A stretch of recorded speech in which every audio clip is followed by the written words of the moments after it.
Hello, beautiful souls. Thank you so much for joining me here live, either in the live chat if you guys come on, or when you guys come on, shall I say, and also on the playback today.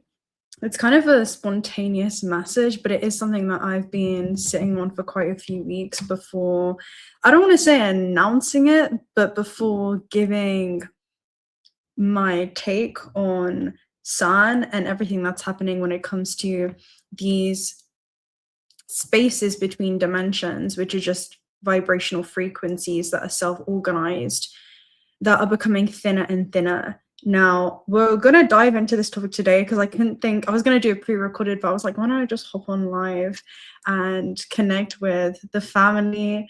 Thank you so much. Hello, everyone. But yeah, even if you join us on the playback, this is such a timeless message. It's all about us being inside of a 4-year gap right now, where it's go time. You know, it's time to really, good morning, Tanya. Hello, Phyllis Coward. Hello. And I couldn't think of a better way to do it and to celebrate this 4-year gap than on my 𝓤𝓪𝓻. So I'm super, super excited, but it's all about, you know, you aligning with your highest possible expression, and expansive timelines is not something that you reach by chasing it, but instead by embodying the version of self that's already living out that reality. I'm hearing you're living out those tales that you're going to get to tell. Hello, everyone. Thank you so much for joining us here today. I definitely want to do a reading on it as well, but I'm going to put up some facts and figures about Sun because I found myself going in a really deep rabbit hole about it yesterday. And I was like, I feel like I need to talk about the things that I've been experiencing. And I'm really interested to see how this corresponds with each one of your subjective journeys as well. So yeah, the first message was like this rerouting where you're no longer within your no universe. You have just, and collectively as well, we have, as soon as Sun switched off, being recalibrated. I'm kind of seeing like a spawn, like we've respawned at the edge of our local cluster, and we're literally on the precipice of, I'm seeing these new findings. I know that there's going to be a lot of channel messages that do come through today. Hello. Hi, Joy Hunley. Hi, love. Just found you live for the first time. I'm so glad you could join us. First time making it into a live. I'm so happy, Ola. Hello. Hi, Alice, Maggie. I'm so grateful to be connecting with you guys. We'll definitely hop on live a lot more. It's just, there's been a lot going on, but we have a lot to discuss, and I wasn't expecting to hop on today and discuss this, but I feel like that's where the magic lies. It's in the unknown. And so yeah, we're definitely gonna dive deep into this. I can't believe I'm catching a live. Woke up from a deep sleep and now I'm here. Oh, I'm so glad to hear that. Broken brush. And I don't know about you guys as well, but the astral realm has been absolutely popping lately. Like it always is, but there has been, last night I was watching some of you guys open up portals, teaching you how to shift timelines. And so I feel like we're kind of in a full circle moment where it's now bleeding into the third density, especially when it comes to the topics that we're discussing. I don't know if my face looks red, but I got a bit of sun yesterday, so just FYI, I'd rather point it out fast. So yeah, I want to talk about the father of quantum physics, who spent his final years asking the same question mystics have been asking for thousands of years, which is, what if consciousness isn't something that emerges from matter, but instead matter emerges from consciousness itself? And if that's true, then reality isn't simply something that we're living inside, but instead we're all participating within, okay? You are all participants. You are going through this experiential participation as you navigate your terrestrial. Thank you so much, Tanya. You look sun-kissed beautiful. Thank you so much. I feel a bit bad, but it's okay. Thank you.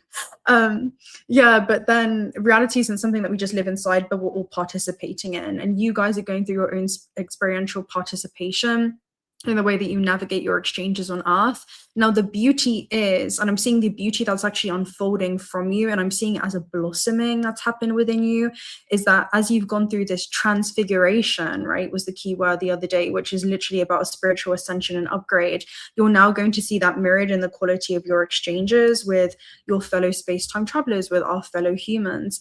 And that is a mirrored reflection that is corresponding the work that you've been doing behind the scenes and within yourself. And so perhaps what we call matter, or the tangible physical plane, is just consciousness crystallized into experience. It's crystallized into these really slow bandwidths that allows us to experience source in the physical form. That's consciousness collapsed into an archetype.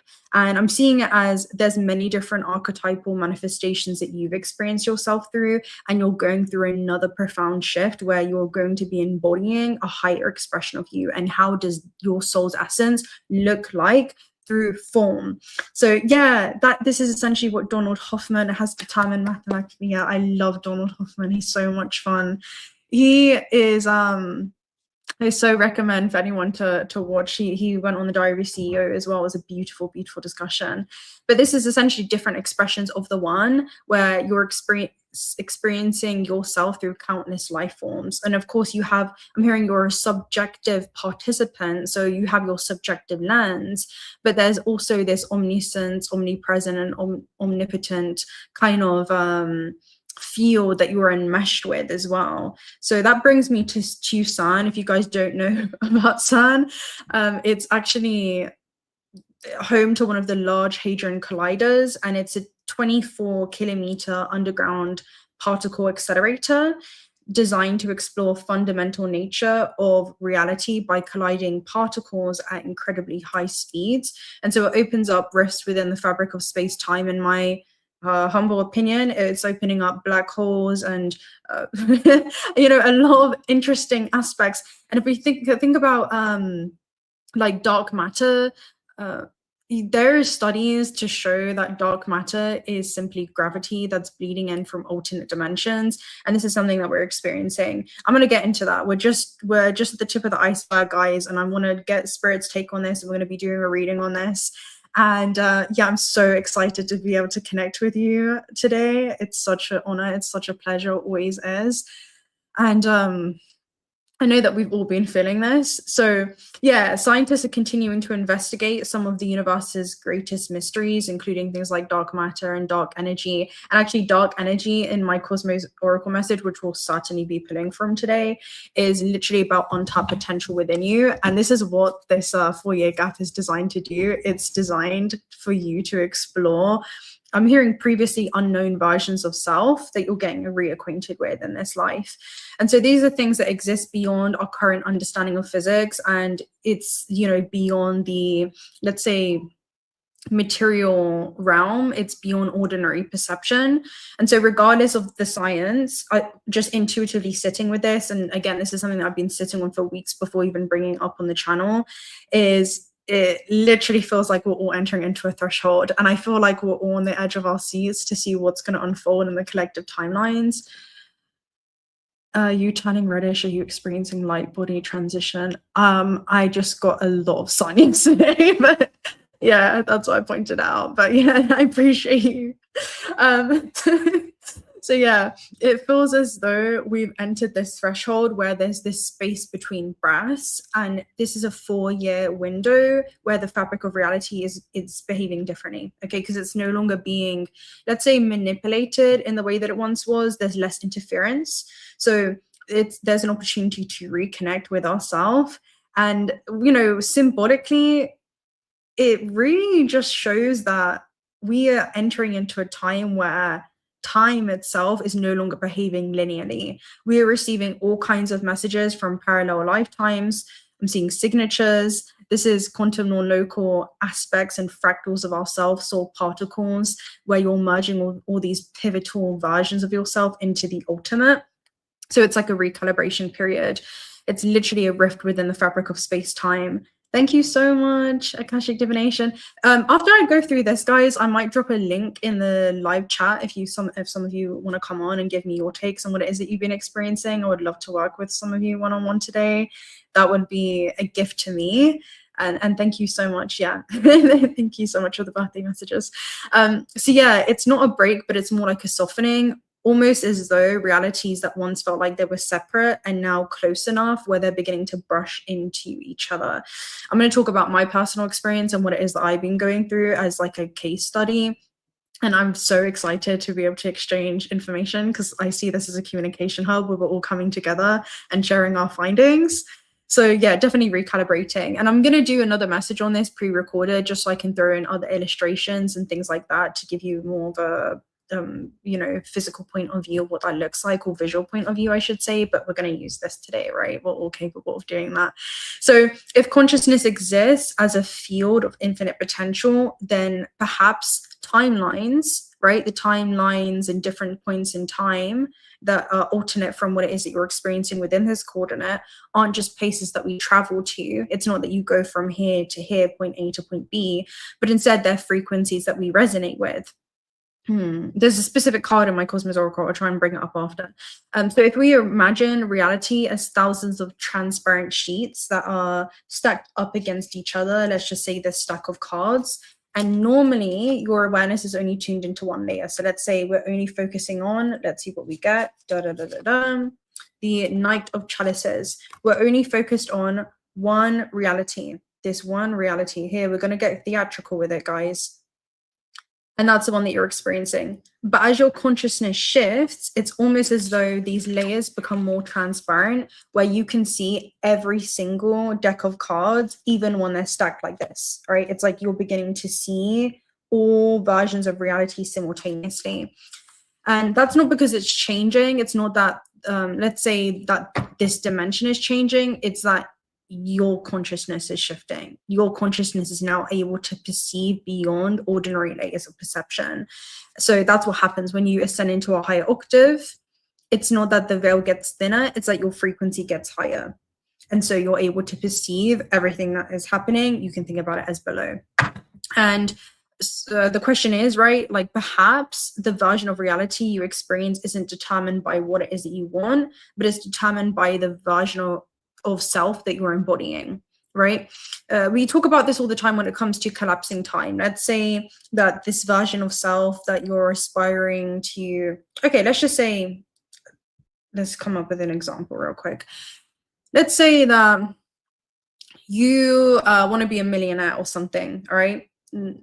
And you're feeling like you're here in this timeline, and then you have this timeline here. And by the way, guys, if you want me to go into this deeper, I actually have a teaching on this, and it's about your brain is a time machine, and your body cannot tell the difference physiologically from a vividly imagined future or an event that you're reliving in your mind from the past. So you can literally embody the characteristics and traits of the version of self that is a millionaire. Let's say this for an example. What do they do on a day-to-day basis? How can you anchor that routine or that mindset into incremental, I'm seeing like immeasurable ways of being, forming something immeasurable into the measurable? What would their structure look like on a day-to-day routine? What would they study? How do they breathe? How do they connect with themselves?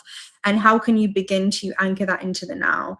So in quantum physics, the act of observation influences what becomes measurable. So how can we begin studying these alternate versions of self? Because again, that layer between dimensions is thinner now than ever, where you're able to access that information. You can cast your consciousness, which, by the way, extends far beyond the anatomical body and goes out into the quantum field, is able to pick up on this information, anchor back in that level of awareness, which can be communication with your future self, and act upon that information. So that is how you can take steps in the present moment that send ripples through space-time that you're later going to be intersecting with. Okay, does this make sense? And that leads to rapid acceleration on your timeline because you're accessing information within the field beyond ordinary perception. Your consciousness is extended and connects to this hidden wellspring of knowledge where you can derive and extract this information and apply that into your earthly timelines, right? So in our own lives, I believe something very similar begins to happen when we do this. And we speak about this in quantum physics, and I've done messages on this before, where the version of yourself that you're continuously observing is the identity you repeatedly return to. This is beliefs that you reinforce to the same ways of thinking and feeling about you or your potential on this planet. And the emotions that you're harboring or cultivating within your being, they're all informing your reality, where either you're moving through life with this desire, knowing that you are already it and everything is readily available for you to experience in this plane, or you feel like you're moving towards a desire, therefore your current frequency is actually in the absence of something and not in the presence of it. So these are quantum hacks. I'm seeing it as also biohacks. So there's a way that you're actually hacking this carbon-based life form to leverage as a quantum being, as the bioplasma being that you are, to master the mechanics of spirit navigating the physical form. I'm seeing a veil of separation that's becoming thinner and thinner and thinner. And so we're going to see that manifest faster now than ever, simply because you're informing your reality field. You don't attract what it is that you want. Instead, you attract what it is that you are. So if you can, imagine vividly that you're already living in this example, in the timeline where you are a millionaire, literally your body doesn't know the difference. Abundance is having exactly what you need when you need it. Welcoming abundance in all forms. Yes, money is a form of trade. It's a tool that we utilize for this third dimension. However, abundance comes in more forms than one. We're using that within this coordinate, within time space, the cycle that the earth is currently moving through. But what is the abundance that you're cultivating within yourself? What are the I'm speaking a lot about this behind the scenes. What is the asset that you're building yourself into? The things that can't be taken away. Whom is it that you have become? Who is that? How have your experiences refined you and not defined you as you move through space-time? These are things that we're all reconnecting within ourselves. And abundance comes through opportunities, people, and this is going to be bleeding into our reality more than ever. I'm going to get to this part, all right? It's just an introduction. So my invitation for you is, rather than seeing like your future as something that is waiting for you down the timeline, what if it's a frequency that you're being asked to embody right now? Instead of a destination that you're moving towards, it's a state that you're moving with. The more anchored that you guys become in that version of yourself, the more reality begins to reorganize around the frequency that you're holding. Because reality is like, hold on, like you're vibrating. Okay, this is the thing, all right? Let's say you're currently in reality A and you desire to be in reality B. Well, what happens? It kind of reminds me of the AB. I'm trying to think of the Cosmos Oracle message for it. I'll get to it. Let's say you start embodying traits of being super confident, trusting yourself, being more connected with yourself, becoming your own best friend, seeing the quality of your exchanges mirrored in the world around you. Let's just say that you're a highly abundant being, you remember yourself as it, you're very connected with your soul's mission. And in this one, there is like a disconnection. Maybe this being is on like a self-destructive path. Maybe they feel disconnected from themselves or their own potential in this realm. Well, when you begin actually embodying the characteristics or traits from the coordinate of yourself in position B instead of position A, that's how you collapse time, because you're closing the distance between the two events. And one object A begins vibrating just like object B in the, let's say, a timeline. Well, consciousness is only traveling into a new event, and that's what time is. Your consciousness travels into a new event. Your consciousness collapses what we have over here from B into A. Now you're no longer operating. You become a statistical anomaly. You've now placed yourself, because of your embodiment, because of your belief systems, because of the way that you're thinking and feeling about your life experience on Earth, to a statistical anomaly. You now no longer are a vibrational match for that version of reality. So reality is corresponding now. This is a law of correspondence. We're all abiding by a particular universal laws. Okay, so you're now operating at the edge of your local cluster. You'll witness this reconfiguration happen in the world around you. Reality mirrors the internal transformation that has occurred. Does this make sense?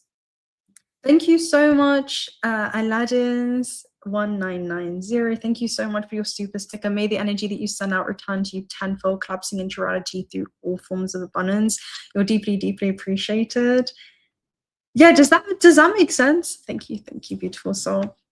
Yeah, where it's like you become the person who naturally resonates with that version of reality. Then reality is like, oh, hold up, wait, things can't continue operating this way, because you're now a statistical anomaly. You are now an anomaly. It's like you shake up the algorithm within your own life. You're no longer a vibrational match to that version of reality.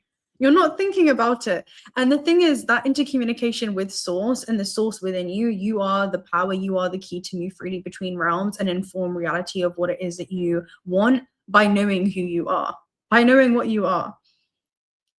The universe doesn't give you what it is that you want, it gives you what it is that you are. And this 4-year gap is going to show us that so fast. So this threshold is unfolding before us and it's active right now, like right now. And I don't feel like the invitation is to chase a different timeline, but it's to anchor in that coordinate of space-time or that version of you into your present timeline. And that's the beauty.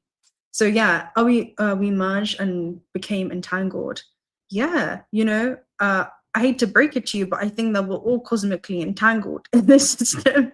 And, you know, it's something that we're all going to be thinking about and feeling about. And the thing is, if you can sustain this vibrational resonance for long enough, it's inevitable that you'll see the magic unfold. If you can sustain this level of thinking and feeling about your life on Earth, shifting the way that you're relating to your worldly experiences on this planet, I hate to break it to you, but the magic might freaking unfold for you guys in a way that you have never experienced, because it's been a minute since it's been a minute since we've been in this cycle of the Earth. So let me share with you my findings and what it is that I've kind of been experiencing. And this is like one of the most fascinating things, and I'm so excited to actually exchange notes with you guys and read back on the comments after, and we'll chop it up. You guys are going to be cooking together. So over the last few weeks, it feels like all these transparent layers that I'm speaking about have become close enough for now light to pass between them. And what is light? It's the carrier of information. All these parallel versions of self and versions of reality are now exchanging information with each other. And so what I've noticed is that the boundaries between these layers have become extremely transparent, like very translucent is the word that I would actually use, where it's not that they're collapsing into each other, but we're receiving glimpses passing through, right? Have you guys been experiencing deja vu? Anyone? Deja vu is two separate streams of awareness that are colliding, where there's an inaccurate recollection, but a very familiar feeling that we're experiencing. So I've experienced emotions. I'll give you an example, something that happened about a week ago that didn't feel like they solely belong to this timeline. When I tell you the gifts and abilities that I've managed to unlock, I knew I could see the Akashic field, but I didn't know that, I'm not going to say that I was that powerful, because every single human being has this potential. There's this infinite potential within them, and that's just tuning into the memory of the Earth, which is stored within you. It's literally stored within your DNA, within your vessel. You were composed up of the cells of planet Earth, and so we can all access this interconnected field that stores a living memory of all organisms from the past, present, and future simultaneously. So all versions of you. I'm seeing expansive networks on this plane. So there were past life memories that began surfacing for me. There were parallel versions of myself that were almost close enough that I could just, I could touch. I was embodying that. I've been able to recover so many past life memories that have been coming through. And as I worked through, and it wasn't easy, right? There's a lot of trauma that we're revisiting, but as we're shifting our relationship to it, we're actually able to access the gifts and abilities that have been suppressed or laying dormant within this realm. So a lot of latent or dormant capabilities are going to be coming online for us. All right. So gifts and abilities and ways of seeing the world are coming online in a way that we haven't learned in this lifetime, but we're remembering in this lifetime. And so I have actually met quite a few individuals that carry the sense of familiarity, whether that's been the pleasure of working with some of you one-on-one behind the scenes, like actually having worldline collisions with people in this lay of the land where I am now. And it's not just deja vu, but there's a deep knowing that our paths have already crossed somewhere else in these other parallels beyond linear time. And now it's like the third dimension is just catching up. So these are already things that have been culminating in the etheric realms that are now corresponding, because it's as above, so below. Before the physical meetings, before the physical activations that happen, there is a lot happening in the higher realms. And so I'm really excited to read on this today. Thank you so much, Augustin. I hope I'm saying your name again. Okay, Augustin Valenzuela. Thank you so much for your super chat and your super sticker. May the energy that you sent out return to you tenfold, collapsing into reality through all forms of abundance. Thank you so much, beautiful soul. So yeah, I'm so looking forward to, I'm not reading the comments right now, but I know that you guys are cooking right now. All right.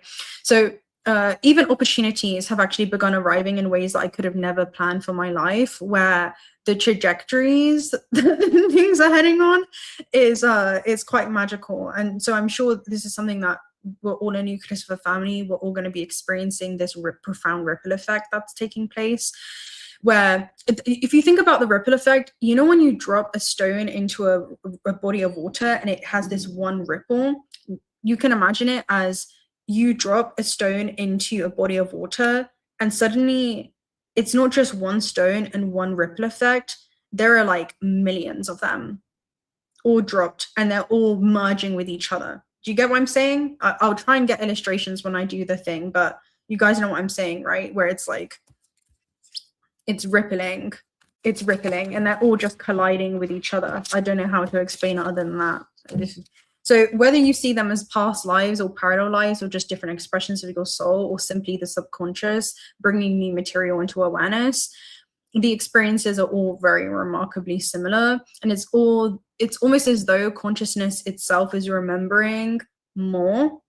And that awakening isn't about you even becoming someone new. It's simply you remembering that there are countless versions of yourself that always existed. It's just that you're now consciously choosing which one you want to embody now. And that is more accessible. XRP is an opportunity ripple. Yeah, and XRP, right? I did a message on that actually as well. So, you know, when it comes to sun, should I talk about this? This is a platform. You know what? So, let's not. This is the real tea. So the thing is, in this system, it's very complex and intricately designed, but let's not avoid the fact that Sun has outside of it the Shiva statue. It's a very specific archetype. You guys know I've done the Spirit Guides teaching. It's in my Transcendent Teachings playlist, and I speak about how consciousness collapses itself into these different archetypal expressions that serve as conduits, where we're able to streamline the information residing within the realm that they also occupy.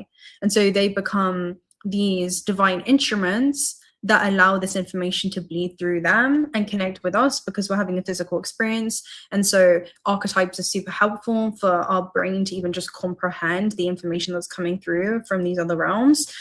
And so Shiva, if we speak about Shiva in particular, and, you know, certain, let's say, rituals that were done and then just said as a joke, okay. It's all to do with the realm of contrast and also manipulation of matter.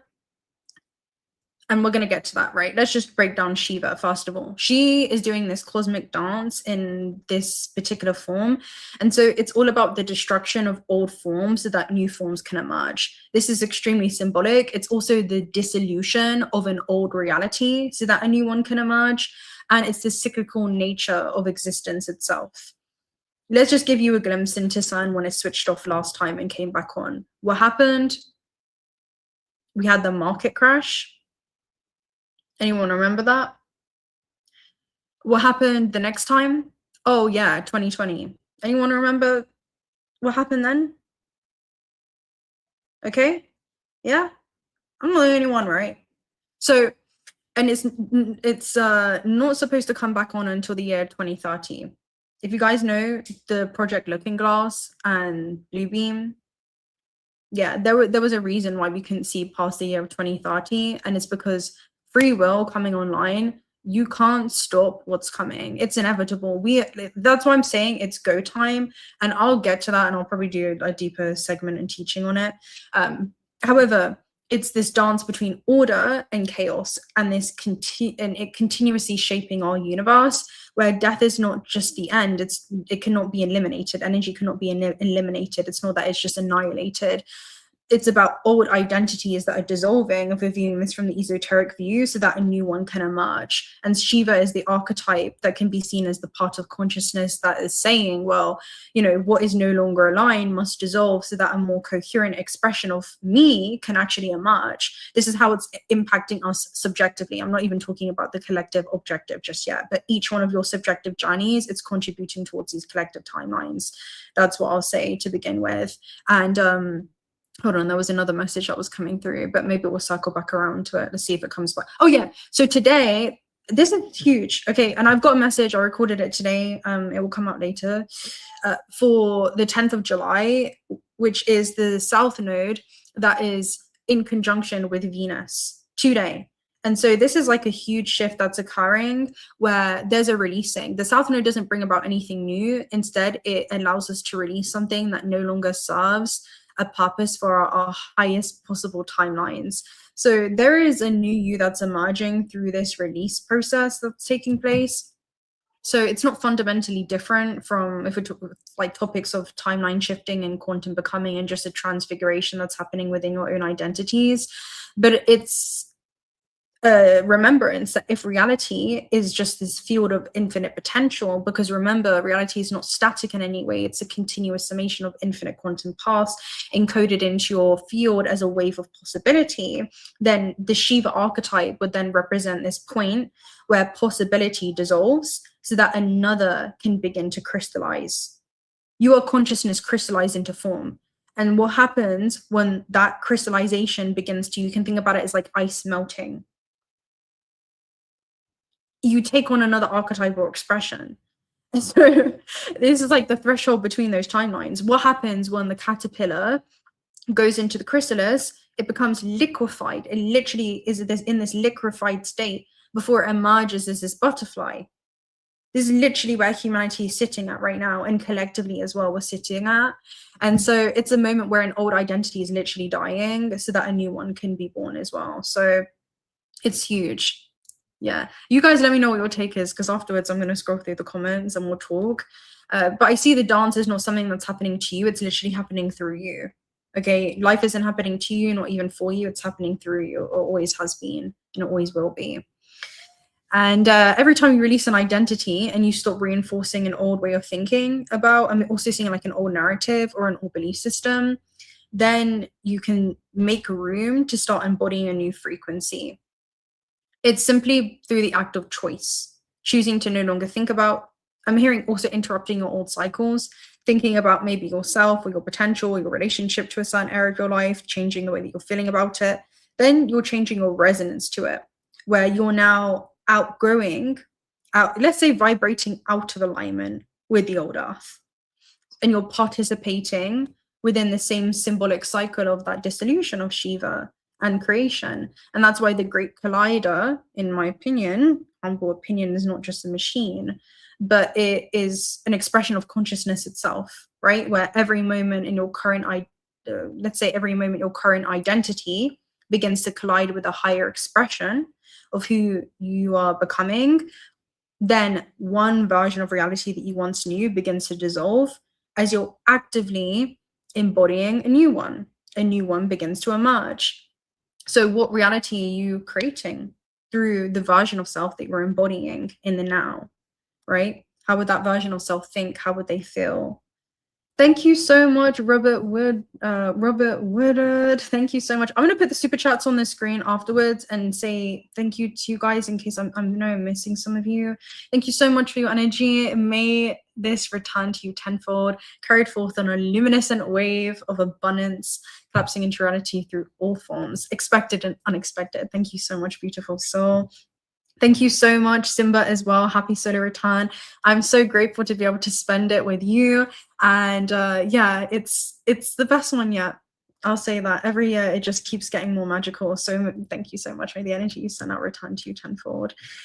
Yeah, not pyramid, only spheres. Don't. Okay, so this is really a threshold right now. And if the boundaries between these potential realities are becoming more transparent, as we are all picking up on, then this isn't the time to just ask, right, what timeline am I now moving towards? No. Child of light, child of light. It's time to ask, which version of myself am I becoming? Which version of myself am I becoming? Not what am I moving towards? What version of myself am I collapsing into my current reality?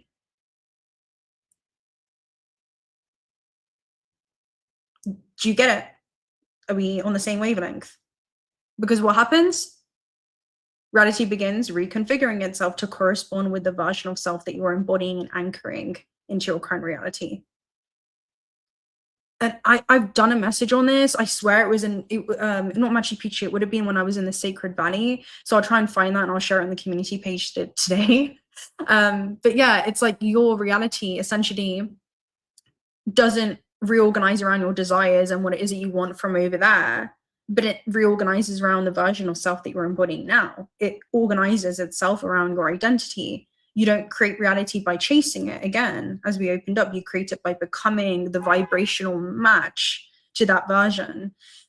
So the version of reality that you consistently, repeatedly turn to, right? Every emotion you embody, every belief you reinforce, every choice that you make is literally informing your own personal reality field. And this is something that I really want to emphasize, because this is what you can do, and how I'm hearing you can profit is actually the word that's coming through. So it could be about where you're investing your attention, your life force, your energy, where you can actually profit from your life force returning to you tenfold. So imagine yourself, let's say this, right? Standing in this sphere of consciousness, and it's your own quantum field.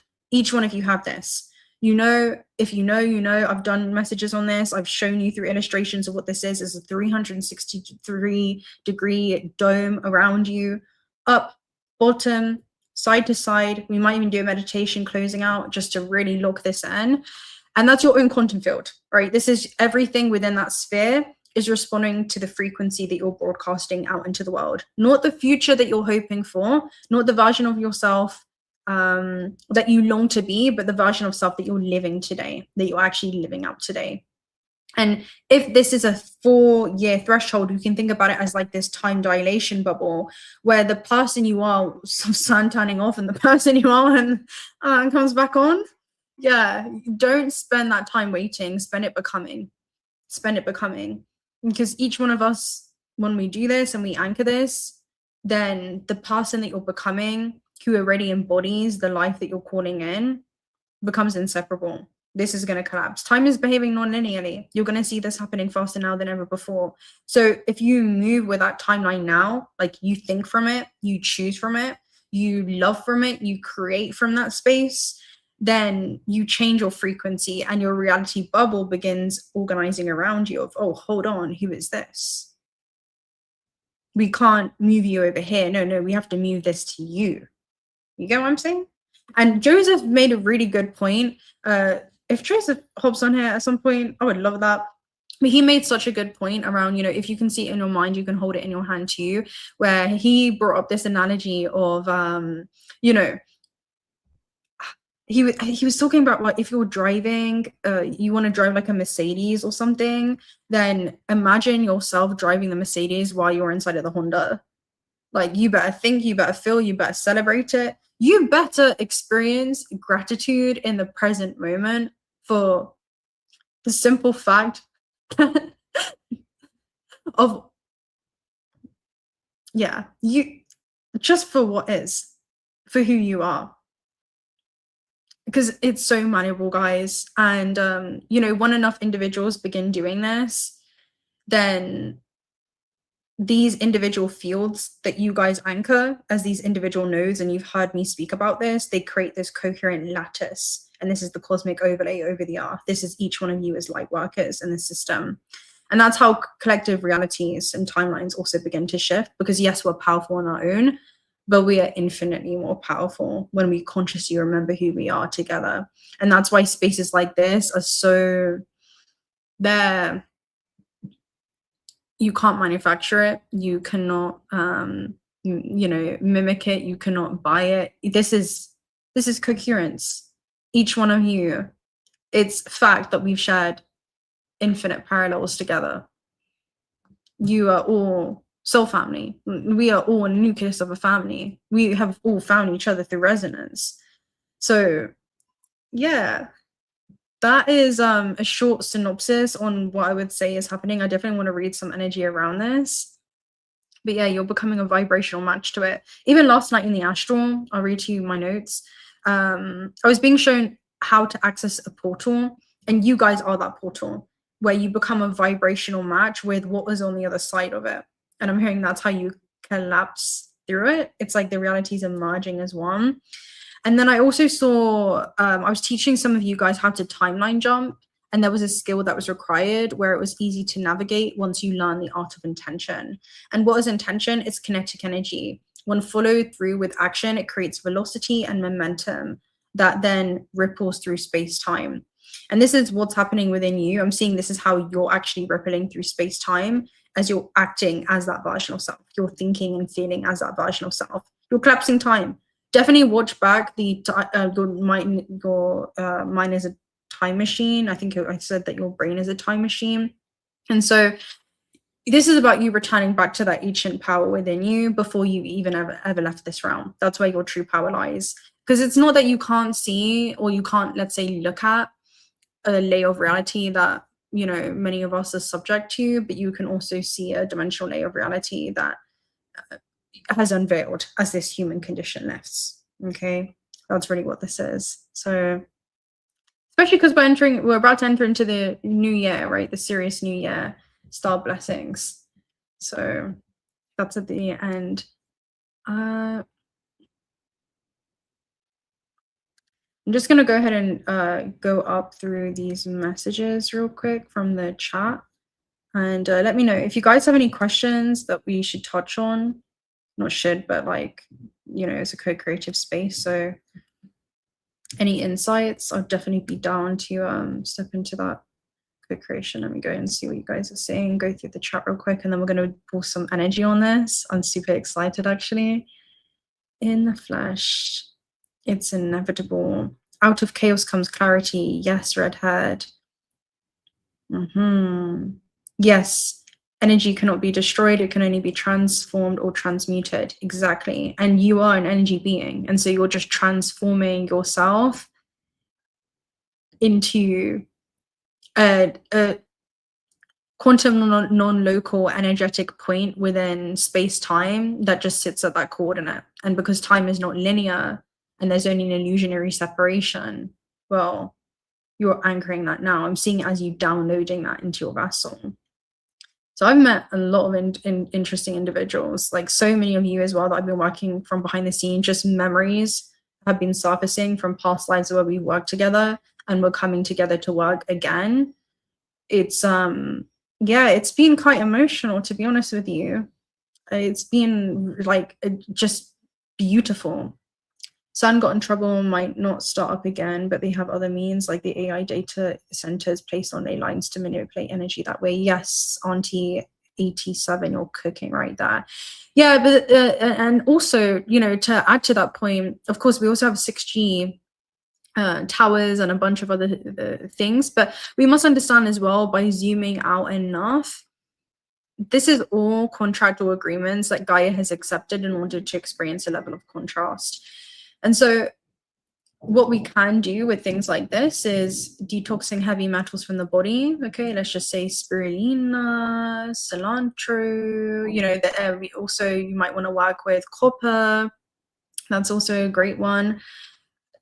There are a lot of things that we can do, and there's a lot of things that we're going to return back to.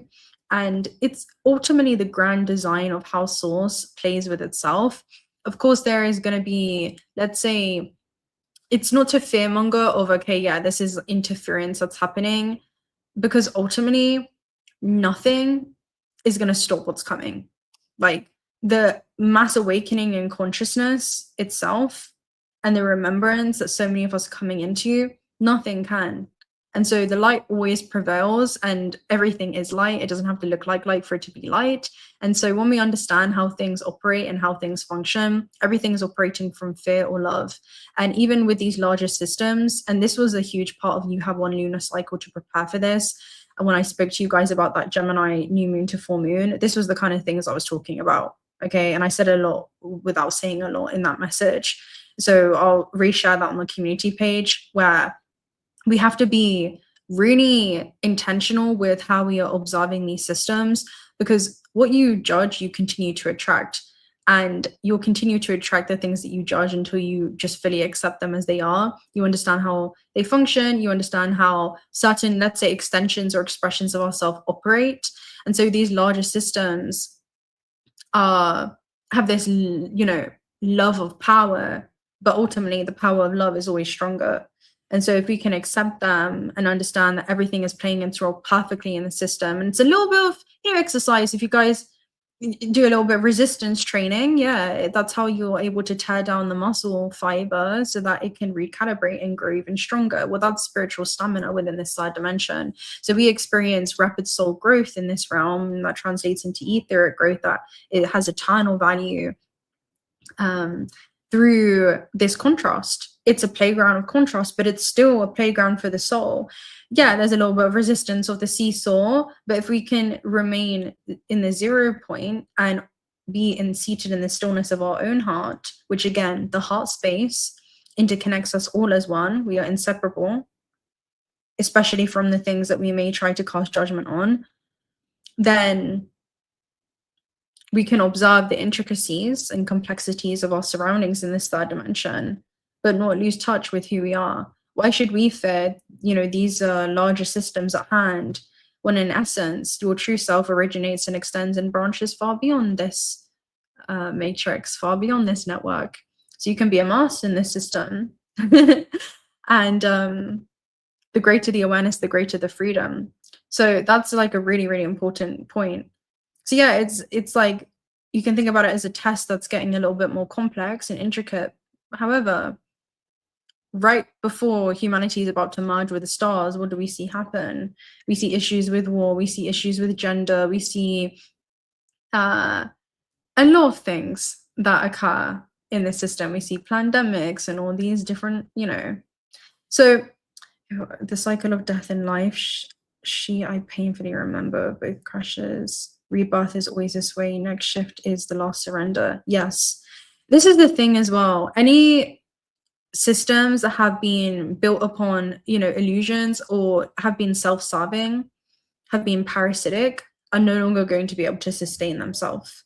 And before, we've come too far in this cycle of the earth, where before there's any great catalytic event, let's say, or catalysm, there will be interference.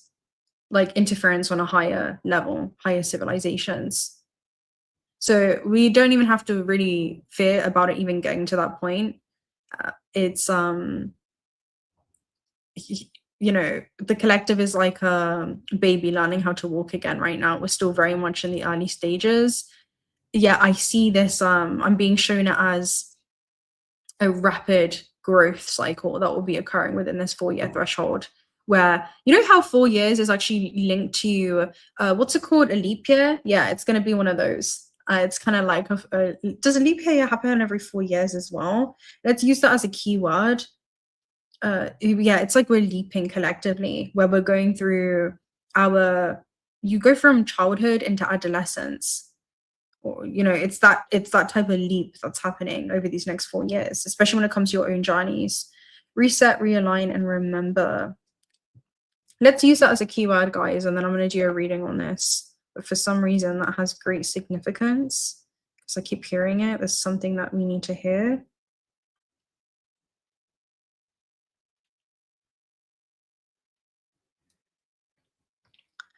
I will never quit. My eyes see. And again, remember that the new earth is a dimension, and dimension's a level of awareness. And so you can actually anchor in that level of awareness into the third dimension. And so you may be in this realm and observing all the dimensions that exist below you and that you're also participating in, yet you anchor in this high level of awareness in the way that you see the world, in the way that you engage and interact. So you're no longer just merely interacting with the matrix, but you're very intentional with each exchange. So a leap year can be viewed as a symbolic correction point, a moment where humanity adjusts its artificial measurement of time to remain aligned with a larger celestial rhythm. Yeah. A temporal recalibration, not an absolute reality. Alignment over accumulation, course correction, and the threshold energy.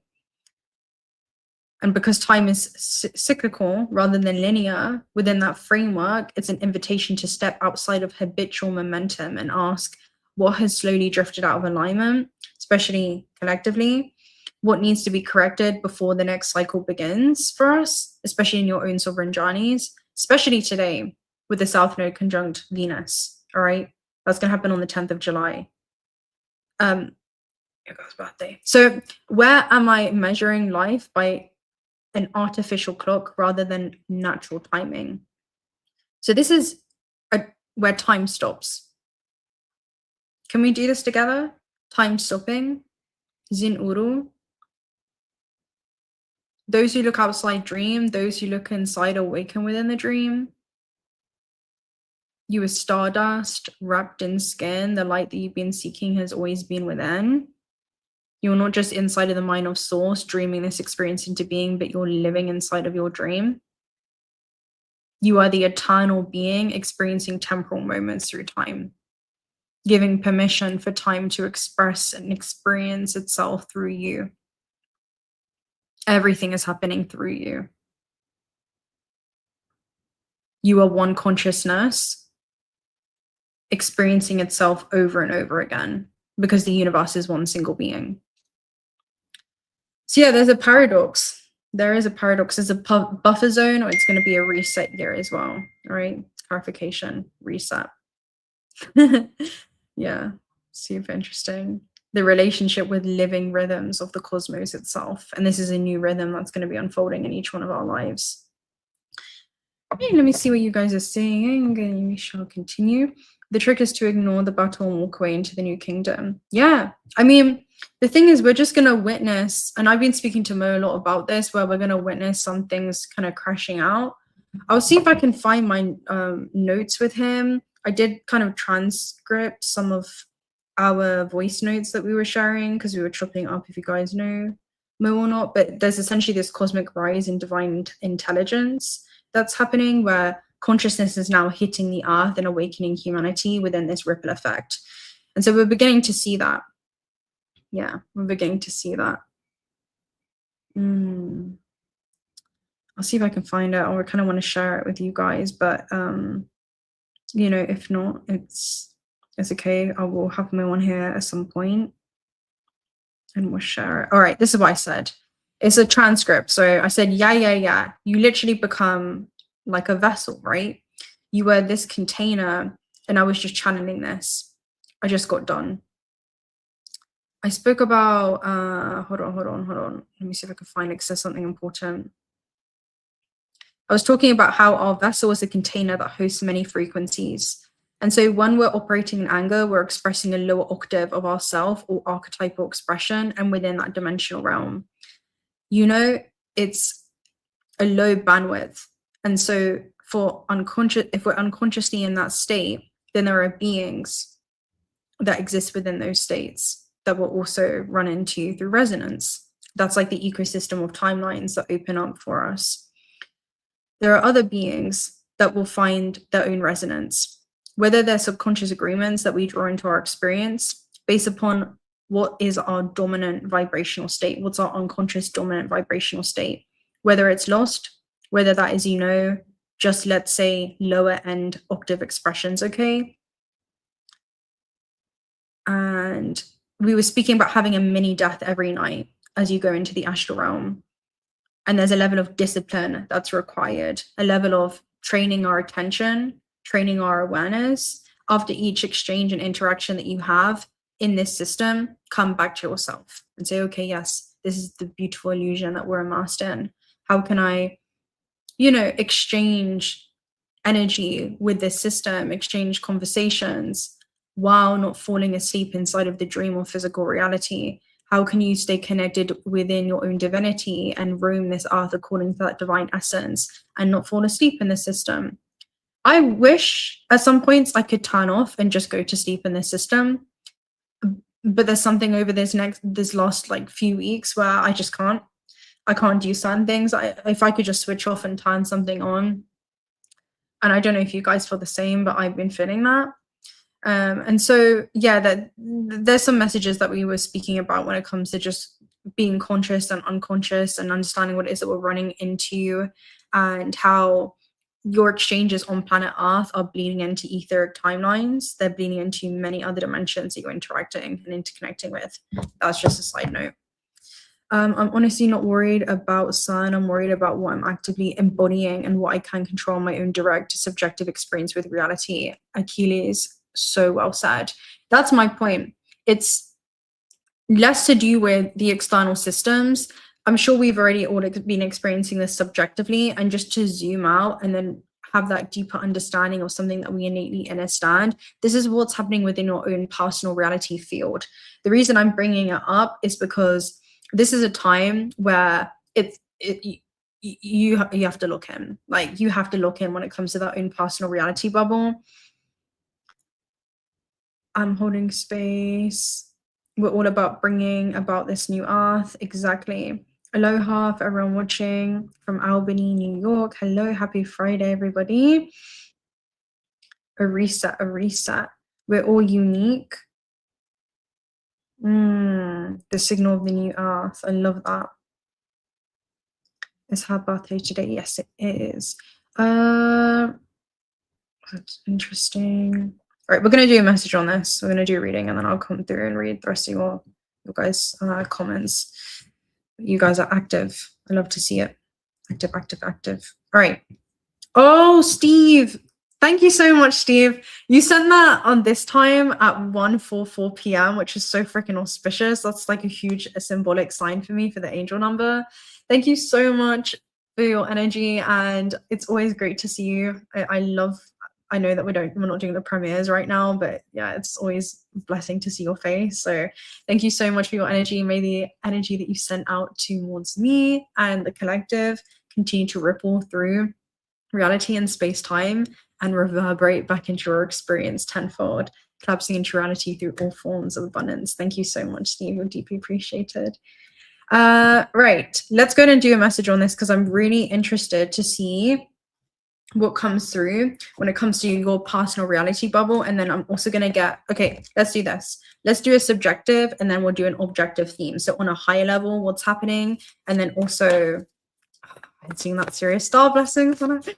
Okay, let's see. Let's take a look at you. Let's take a look at you, and then the bigger picture. All right. You have the order of the Melchizedek. So don't give up, a mission uncovered, and you being embraced by light. I'm sure we all know what this is. I'm hearing it's go time. Now, what's even more interesting here is that we have Earth Star activation at the base, Isis energy, grounded action, and anchoring. This is all about recovering past life gifts that have lain dormant. It's things that you've buried on the earth within your other parallel existences. And I'm seeing you're being given the coordinates to dig them up. And it's not even from external places, it's within you. I'm seeing it as dimensions that have yet to be accessed, that many of you are accessing, and you're able to recover the information that has lain dormant inside of this realm. And there's something that's awakening, something that's reactivating, and that you're bringing to the surface. And so the paradox is that the deeper you go within yourself, the higher you ascend to, right? It's like you can see even this reality through higher frameworks of viewing this existence. I just open up on Sirius star blessings, guys. This is huge. Yes, proceed, be seen, push through. And I keep bringing it up. So let me read this, right? Because the fact that I said earlier that we also do have Sirius, which is a very, very auspicious energy. I was actually going to do a reading on this where at the end of July, and it's a gateway that opens up to the 8-8 portal, which is Lionsgate portal, which is all about, it's just numerically, it's all to do with karma. So the energy that you send out returns to you tenfold. And right now in July, we're in an 8 numerical month year. And so it literally is to do with that. It's like this infinity symbol and battery pack.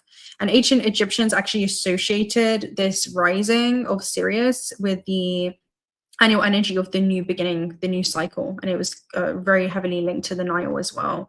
And it's all to do with timekeeping. So it's like a gate between humanity and higher consciousness becoming accessible for humanity. And so this is actually happening within your own subjective journey, your own subjective story.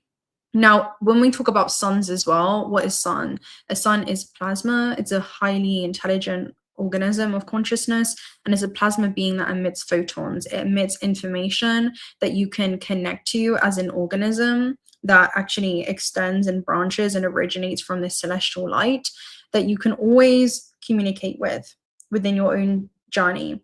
And this electrical communication with the source within yourself is actually designed to bring you into deeper alignment. That's basically what's going to be happening, right? So you have that spiritual central sun, that is that divine consciousness, and then you also have this initiatory gateway. But it's an evolutionary teacher, and it's essentially this beacon within you of light that is expanding its consciousness, right? Spirit's kind of showing it to me as, you know, before someone gets brain surgery or they need to widen their mind in some way, they can put these balloons inside to expand their capacity to actually hold something. I'm seeing it as that. This is something that you're being prepared to for, and it could be your consciousness expanding into new dimensions where it can no longer return back to its old form. So you've simply seen too much, or you simply know too much to go back to, you know, it's like you can't fall asleep again. It's like, right, you can't, right? It's like, you know, take the toothpaste out of the tube, easy, try to put it back in, not so much. Peel the banana, easy, try to undo that process and avoid the what's it called, the, I can't think of it right now, oxidization process. Yeah, not so easy. So there's that type of process that's happening within your own soul journey. Now, this is a wish coming true and seeing that come to fruition. It could be projects or ideas that you're being called to carry out, and maybe stand up for something as well. I just got a notification to stand. Whatever dreams you've been having recently aren't dreams, but something that you'll seem to be experiencing in the physical. See yourself celebrating as if your wildest dreams have already come true. And as you do so, you'll create the perfect energy for them to manifest into your world. Yeah, man. Yeah. Okay, right. This is what's happening with you. So we're going to clarify this because I want to dive deep into this right now. All right. Melchizedek. This is Dead Sea Scrolls, Kabbalist Zohar, and it speaks about the best way to describe him as being a wizard. When you invoke him, you'll feel the presence of loving, angelic grandfather who wants to guide you towards your greatness. Light beings, angels, masters who are working together as an energetic force dedicated to lighting up the outshining all darkness and bringing a greater balance of masculine and feminine energies on Earth. It's a greater vessel for purpose in this world that's being upgraded, right? So there's some type of literally, this is also, you know, returning to your crystalline like essence, let's say that, where we are maturing from a carbon-based form into a crystalline form, all right? And these I'm seeing are different archetypal expressions that you take on within each one of these dimensions. So if you know, right? You have different archetypal expressions that your timeless consciousness exists in, or let's say streamlines through. And the archetypes will manifest due to the natural laws of that physical environment. It's the way that you would look composed of the cells of the Arcturus star system, right? These are blue beings. It's the way that your avatar would look roaming the Pleiadian star system, right? For example, and then you have Earth. So we are manifested through the natural laws of gravity. These are quantum non-local connections that are all entangled. Something around the past informing the present and the present informing the past, and that shifting. Anyway, and what happens when the future informs the present and they all blend as one? How would they begin to operate? Okay. You have learned so much, and you're now recognizing all the great lessons of your experiences and that what the challenges have brought you. The order of the Melchizedek is coming to you today to encourage you to continue this pathway and not give up. Even in the moments of darkness and fear, there is an opportunity for you to share your light. If you're feeling overwhelmed, it's imperative for you to know that you're not alone. Light is with you and within you. So by invoking spiritual support, you will be able to muster up the strength and courage to focus on what you need to surmount whatever challenges you face. Okay, so that's your message. I'm going to clarify this as well. And then we have the R star, of course, at the base. So I want you guys, each one of you, to feel your R star beneath your feet. You can do your eyes open, eyes closed. Now open up the R star below that, number 2. Anchoring deeper and deeper into the earth. Open up your third one for me. Anchoring deeper and deeper into the earth. You can continue to see this.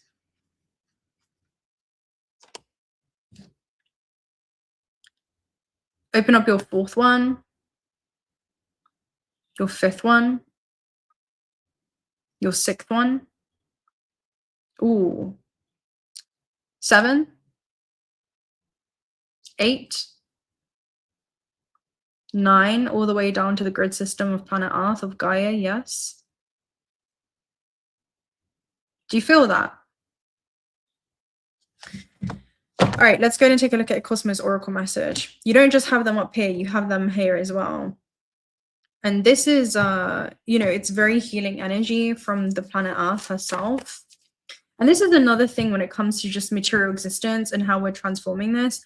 I actually wrote something on this the other day. I posted it. Let me see if I can find it because this is very, very relevant. I said, let me see if I can get it. Eventually, the spiritual path will lead you back to the material world because awakening was never meant to escape. Was never meant to be an escape from life.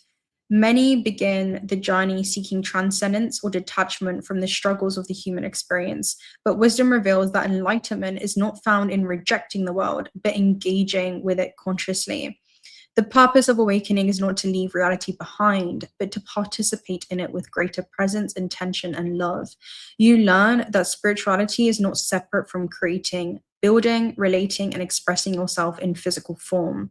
This is literally merging your human nature with your divine nature. The soul did not come here to merely observe life.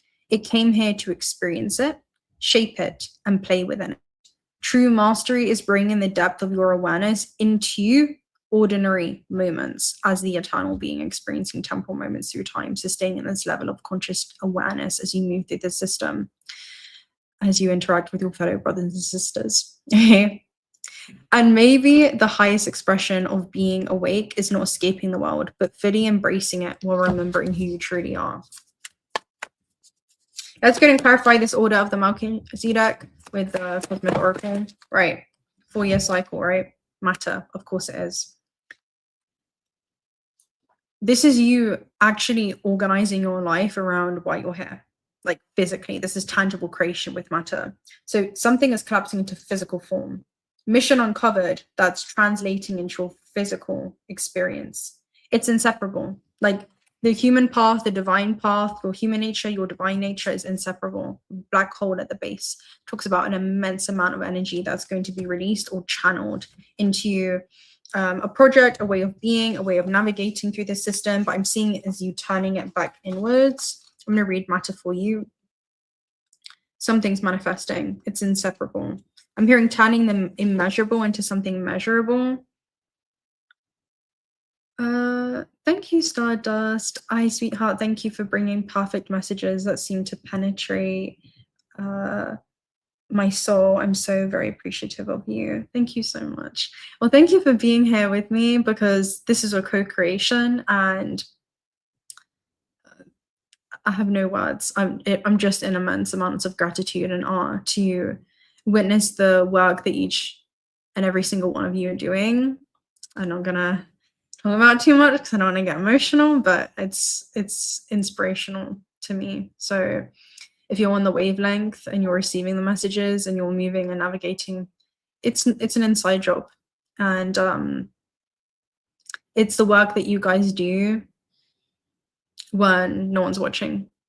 It's felt, I feel that. So, all right, so matter, concretion, the concrete, the tangible, structure and basic order, perceivable and detectable through physical methods. This card supports our tangible creations. So a mission is uncovered. You're being called not to give up. You're being embraced by light, by your own soul, and how that chooses to express and play inside of form, as well as the realization of everything related to agreements and finishing projects. It should be noted that this is the main component of all bodies and is susceptible to change over time. Now look at this. All that we imagine on our flight makes more sense when we lower it to our height. You know what they're saying? All that we imagine on our flight, which is saying this isn't something that you're aspiring to, it's not something that is outside of you, that's an illusion. It makes sense when you lower it to your height. When we treat the universe as like our parent, our authority figure, or a power that always seems to be elsewhere instead of within us, as literally the universe experiencing itself as human inside of its own creation, an extension of that same cosmic breath. You are that cosmic breath that's animated itself into form. Then you're a vibrational match with it, because you're not putting anything on a pedestal. You're not moving towards a desire. You are that very desire. This entire realm is a realm created from the intention of desire to play, and that becomes your compass. Makes sense, right? So that's beautiful. I'm also going to take a look at one of these messages too. Let's see. And then we'll zoom out, but this is the micro, right? From the microcosm to the macrocosm. I mean, so 3i Atlas. I mean, was 3i Atlas actually... I'm seeing it as when enough of us, fractals of awareness, become conscious of something. Wasn't it always there? It was only our awareness that began to illuminate the fact that it was there.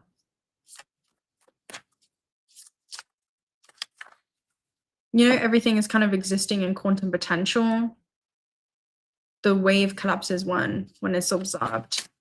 And there's something around enough of us observing a particular version of reality, living inside of this version of reality before it even corresponds in the physical in all the ways that it will unfold. Like, imagine enough of us already living inside of the new earth. How quickly that would expedite the process.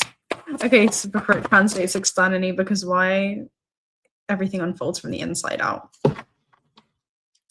Oh, what are you getting up to within these next 4 years? Look, you have the Wanderer and you also have the Hanged Man. So the Hanged Man is all about sacrifice, but also someone becoming, enlightened, because they're now seeing their life experience. It's Odin who hangs himself upside down on the tree of knowledge, and he's looking at the ruins of his life from the perspective of the soul. And so he's gathered all of this wisdom and this insight. Yes, Sarah. Sarah. I always dyslexic. Sarah. What did you just say? You just said something so good, it just slipped past my mind. Let me see. You said something really beautiful there. Anyway, let me see. I mean, you are all divine, cosmic, intelligent forces.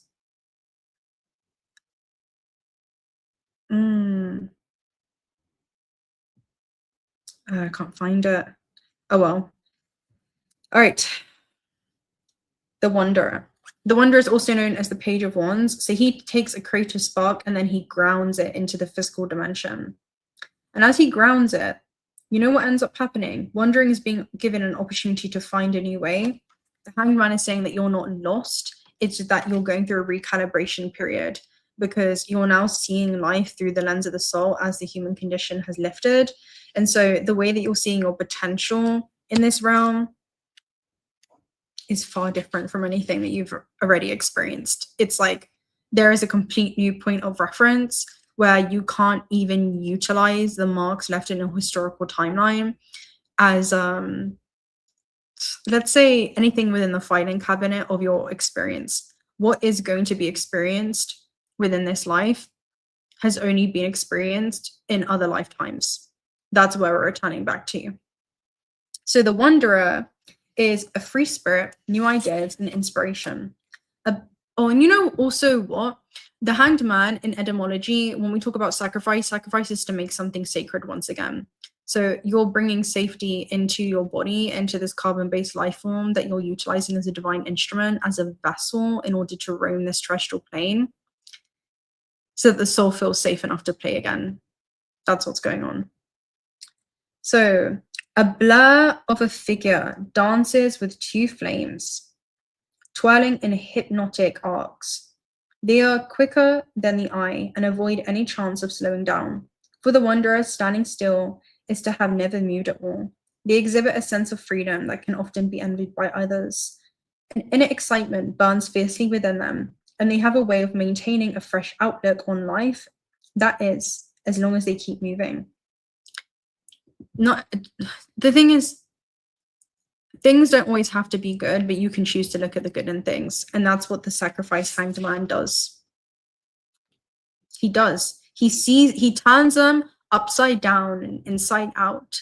Because again, this isn't about you not looking at the things that everyone else is, but you're able to see a dimensional layer of this reality that not everyone is looking for, and that's the magic. And we just posted a message on this just yesterday. You see the magic in things, and that's your secret. So Korban in Hebrew is something new is drawing near as a result of that sacrifice. And the sacrifice I see is in perspective of just fixating onto one perspective and allowing yourself to grieve that way of being, that way of thinking, and saying, okay, what's an alternate way that I can think and feel as I move through the system as a fluid being, embracing my multi-dimensions within me, and being able to navigate those internal dimensions within yourself. There's a difference between being multi-dimensional and being interdimensional.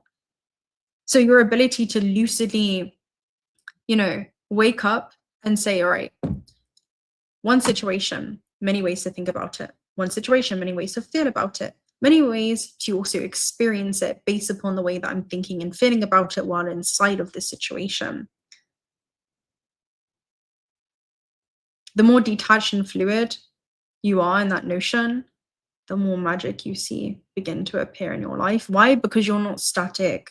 You're embracing your malleability. I'm seeing vibrating in quantum superposition in a way where you can't be collapsed into just one form. Like, you truly can shift in the moment as soon as you choose.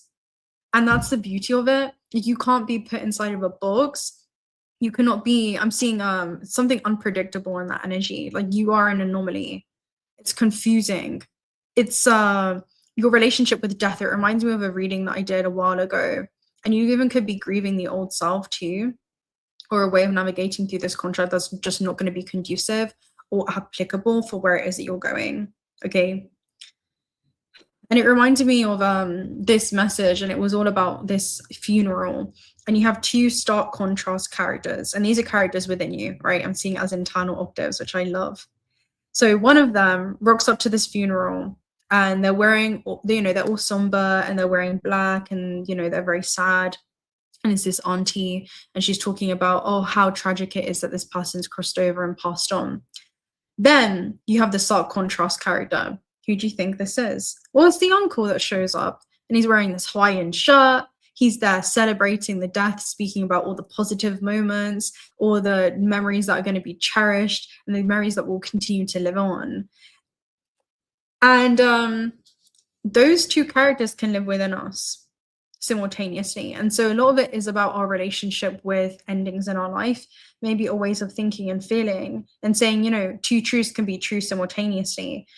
It can be bittersweet to say, all right, there is no more room to grow in my comfort zone. But I also know that I've been equipped, and there's something around your capacity to actually hold more, like regulating safety within your nervous system is opening up your capacity to receive more as well. Thank you so much for the birthday messages, everyone. I'm only looking in and out the chat, but I'm going to speak to you guys after. Happy birthday. I hope you have an amazing day. Thank you for all you do. Thank you for everyone here. Yes. For all that you do. Yes. Thank you for being here with us on Earth. Right back at you. Thank you so much, Cosmic High Priestess. May the energy that you send out return to you tenfold. Thank you, thank you, thank you. Yeah. Yeah, then you have sacrifice, right? So when you see the Wanderer in a reading, it's symbolic of a new frontier of the soul revealing itself. Okay. Right. The spark of a new passion has taken off, and it can only take your excitement and freedom to fuel it only takes your excitement and freedom to fuel the flame. Nurture this new spark and carry it within you. As you tread into the future, one can never have too many hobbies and passions in life. This reminds me of turning some type of like fifth house element, like a hobby, into a career. Maybe it's something that some of you are going to end up monetizing here, but there's something beautiful that's unfolding through you. Notice I said through you. It's an expression of you. It's an expression of your soul, and however it chooses to create in the tangible realm. It's the physical architecture or expression your soul takes through the physical form. Imagine this ethereal fluid being, right? And your own energetic signature just playing inside like this intangible hand that comes into space-time, breaks through into this dimension, and it's like plucks its hand, and then immerses back into the quantum field. But it leaves behind this beautiful creation. Reminds me of Mama Kia, who, descended from the heavens, and she was told that she would like press her body up against the bedrock of the earth, and then she, from spirit descending into the human form, she then, of course, ascends back into her luminescent, ethereal, non-physical form. But she leaves behind like this impression on the earth. And so people travel all around. If you guys came to Peru, I take you with me quite a few of Templo de la Luna. And, people go and they honor this site. They go to connect with that essence that also resides within them. And so there's something beautiful in multipass. Why is it multipass? I love that. Oh, it kind of reminds me of a pass. When you have a hall pass? Oh, it reminds me of the hall pass to a mentee reading that we did. The hall pass to a mentee. Let me see if I can put up some notes on that. That was right before I went to Egypt. I remember, again, last year. Wait, hall pass. This is why I love doing co-creations with you guys, because time is not linear, it's spherical, so things always come back up. And it's like, oh, no, this is what it is. I'll see if I can find the hall pass message. I might have not even labeled that, but because the reading ended up I'll share that. I'll share it on the thing today, but there's something around a hall pass that you're receiving. Anyway, let's go and get the major arcana card. So you have a court card, and then you have a major arcana, which is the sacrifice. In this deck, it talks about letting go of control, which, we've all learned to do with the North Node in Pisces. It's something that has taught us that letting go of even the inner critic. And moving on. So embedded in the weightiness of karma is sacrifice, the tough part of letting go of something you hold dear. But from the orbs, we learn that sacrifice is sometimes necessary in order to move through some things. Sometimes sacrifice can be seen as an offering to a higher power, as an exchange for something you deeply desire. But we must be careful not to sacrifice too much, that we lose focus of our morals and authentic self. I'm having such a great time with you. Thank you so much for being here today. I couldn't think of I'm doing something beautiful after this, but I can think of a better way to spend. I was going to go live last year when I was in Luxor, and it just, on that full moon, there was just a lot going on, and I'm so grateful that I'm getting to do it in another coordinate on planet Earth and have so many of you remote viewing in. It's so beautiful. So a sacrifice also talks about, in a reading, when it comes time to let go, this is where you're able to cultivate strength and grace to realize that something that used to previously hold you back is basically lessening now. It feels like things that used to hold you back no longer are. Whether big or small, sacrifice can feel like you're losing a limb. Ooh, it reminds me of the reading that I did on, what was it called? Does anyone remember? It was about getting amputated, and I spoke about it was like an amputation, but it was a phantom limb of some kind that held that memory, where bioelectrically that aspect still exists. But I spoke about it as like phantom gifts or abilities. I'll try and find it, but I'll share that. That's coming back up again. Yeah, it was never an easy feat, but sacrifice comes with love and understanding. When you let go of one thing, we often forget that we are also giving to something else. So again, it's not about what it is you're moving away from, it's what it is that you're moving towards. That's what it is.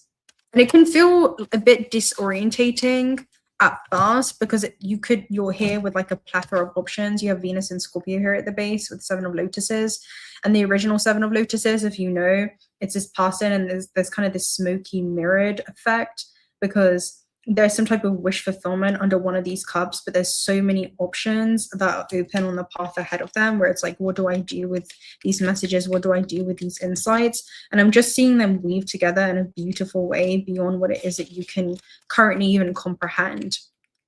That's what I'm seeing.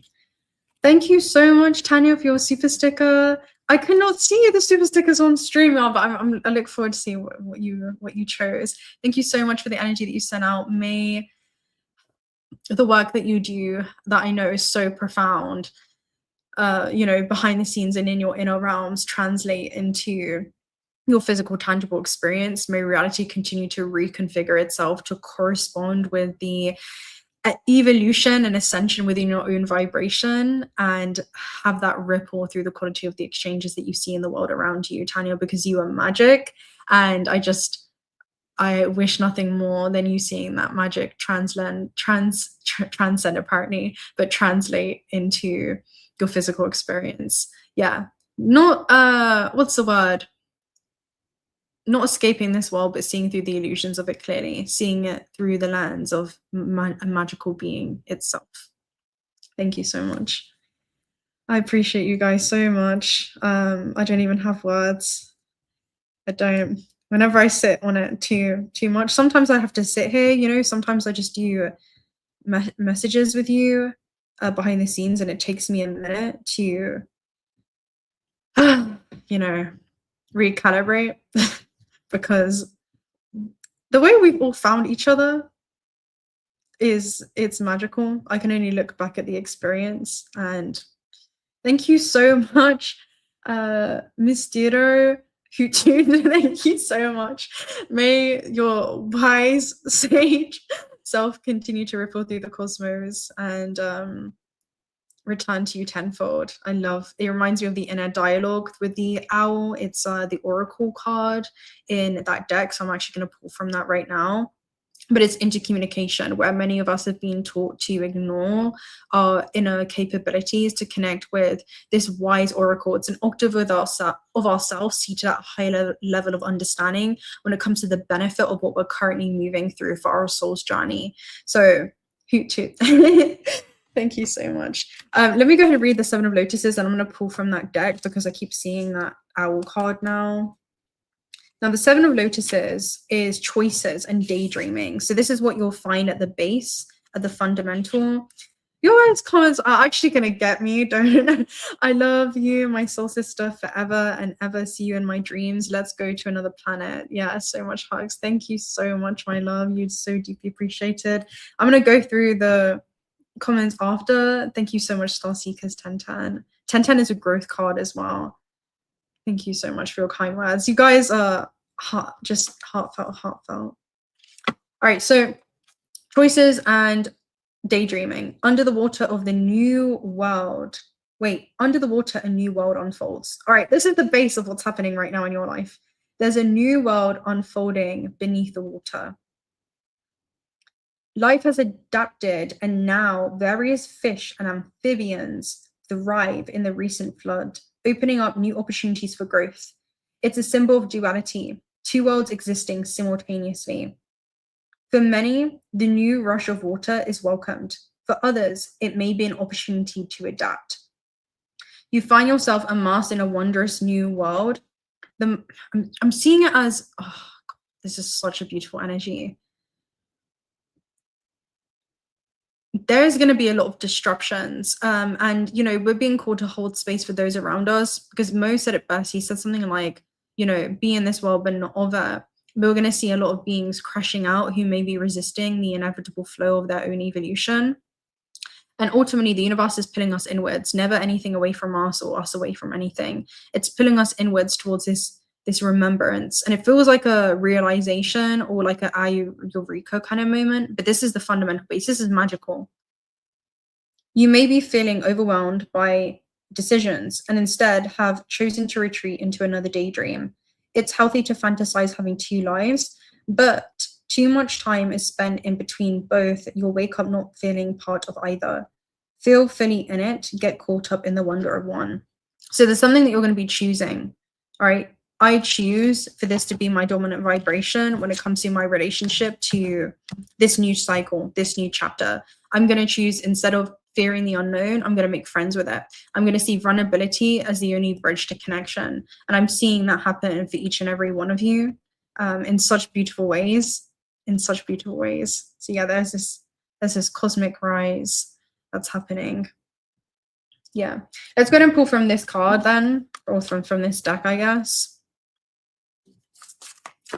Especially because I was seeing a lot of transformations, I guess so, yeah. I was seeing a lot of, yeah. All right, I wrote this the other day, hold on. I said, as within, so without, when your inner landscape changes, life has a remarkable way of reorganizing itself to reflect that. I have no doubt that beautiful experiences will continue to cascade into your external reality because of the space you've created within yourself. Yeah. Just take a minute. I'll talk about the South Node in Neo. Vulnerability is the only way to true connection. Yes, Sarah, 100%. It really, really is. And you know, I've been even showing that in new ways in my life recently, and yeah, it's very, very interesting. It allows you to enter into timelines of experience that you would have been opposed to otherwise. So yeah, let's see past the veil, and past the veil we see that love binds us all as one. Oh, are you kidding me? So within the next 4 years you have the land of milk and honey, which is literally a heaven on earth card, and then you have no place like home, authenticity in your own skin. So the deepest truth resides within you when it comes to authentic expression. This is literally one of the most auspicious cards. It's quite heavily linked to the cornucopia with 51. I'm gonna read it. Can you get stuck in between realms? You know, I find that you will get stuck in between realms. You're gonna have to define what you mean by that in terms of external. Let's say in between realms, we could refer to it in between timelines. And until we make a choice instantaneously collapses timelines for us. So often it's just choosing, okay, I'm going to do this, or I'm going to commit myself to this. Otherwise we can feel like we're in that liminal space between realms, right? Where we haven't fully closed out one door and we also haven't fully opened ourselves up to a new one. And so there's always a transition period that we'll move through, but it just feels like that choice leads to you no longer drifting, but instead you know what it is your anchor, like your intention for what it is you desire to experience in the physical realm becomes your anchor. So often it's just, you know, taking ownership within that choice. Anyway, God, I opened this on 36. Hold on, I'm getting sidetracked. You guys are some really beautiful fractals of awareness that have become conscious of themselves in this system. That's what I have to say. Okay. So the taste of prosperity, opportunities born from authenticity. Then you have an authentic energy at the base too. Nurturing abundance, trusting that your needs will be met. You've entered a sweet time of your life, enjoying the land of milk and honey that everyone wants to experience. This interlude feels more languid than ambitious. And when all your senses are awake to the unlimited possibilities in the universe, these times are precious and only come when you're in your authentic zone, wearing the world as a loose garment, not wanting. Hold on. There's that message that's coming through again when it comes to, you know, your eternal essence can possess beautiful things in this material plane. You hold gifts within you that you possess, but don't become possessed by your possessions. Don't allow your eternal essence to become possessed by what it is that you experience in the third dimension. Does that make sense? Whether that's high highs or low lows. All right. Abundance is an energy that you're a living part of. You're inseparable from abundance. There is abundance in the ether that you breathe, that you're breathing right now. It's impossible for you to not be a highly abundant being. That's what you've always been. Just there can be belief systems that weave through, societal engineering, and that we adopt ancestrally as well, that just obstruct the way that you see yourself. But you're a being of light. All your needs are being met. You're given the gift of nourishment in every form. So in relationships that you may see evolving in the next 4 years, it talks about sensuality, connection, and a passionate romance between lovers. Sweet moments of understanding and love among friends and family are here to savor now. Your heart's calling will be answered. Let thoughts and feelings be sweet in gratitude, and you'll be nourished with the honey of abundance. With prosperity, there is only one authentic you. This version of yourself is spirits and mystery in the world. You know what's crazy? The base of this is 50. This is 51, and at the base we have 50. So something is falling into alignment as you fall back into yourself. Something I'm falling back into yourself or in love with your life. Spirits and mystery to the world. When you're in alignment with the truth that you are a unique expression of the divine, your ego can rest and your soul can illuminate your purpose. Yeah, this is how the universe desires to experience and express itself through you and your unique frequency.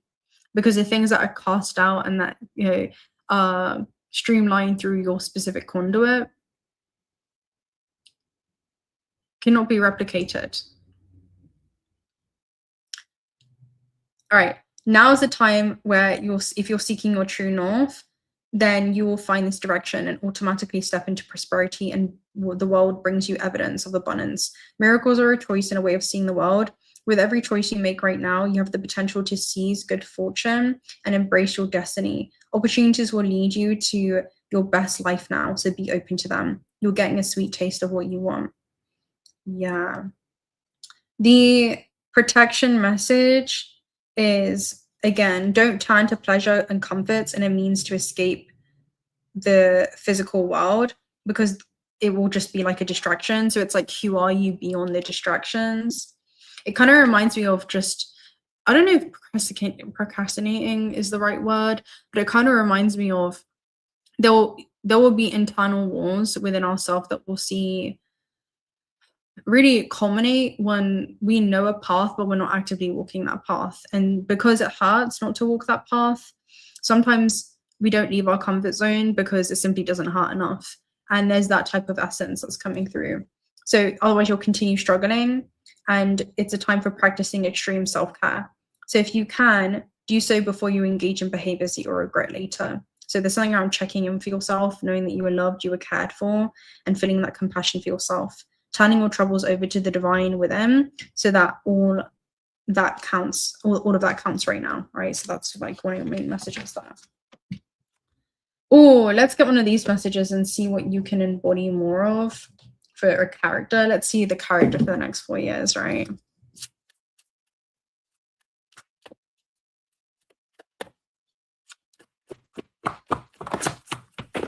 Oh, let's see.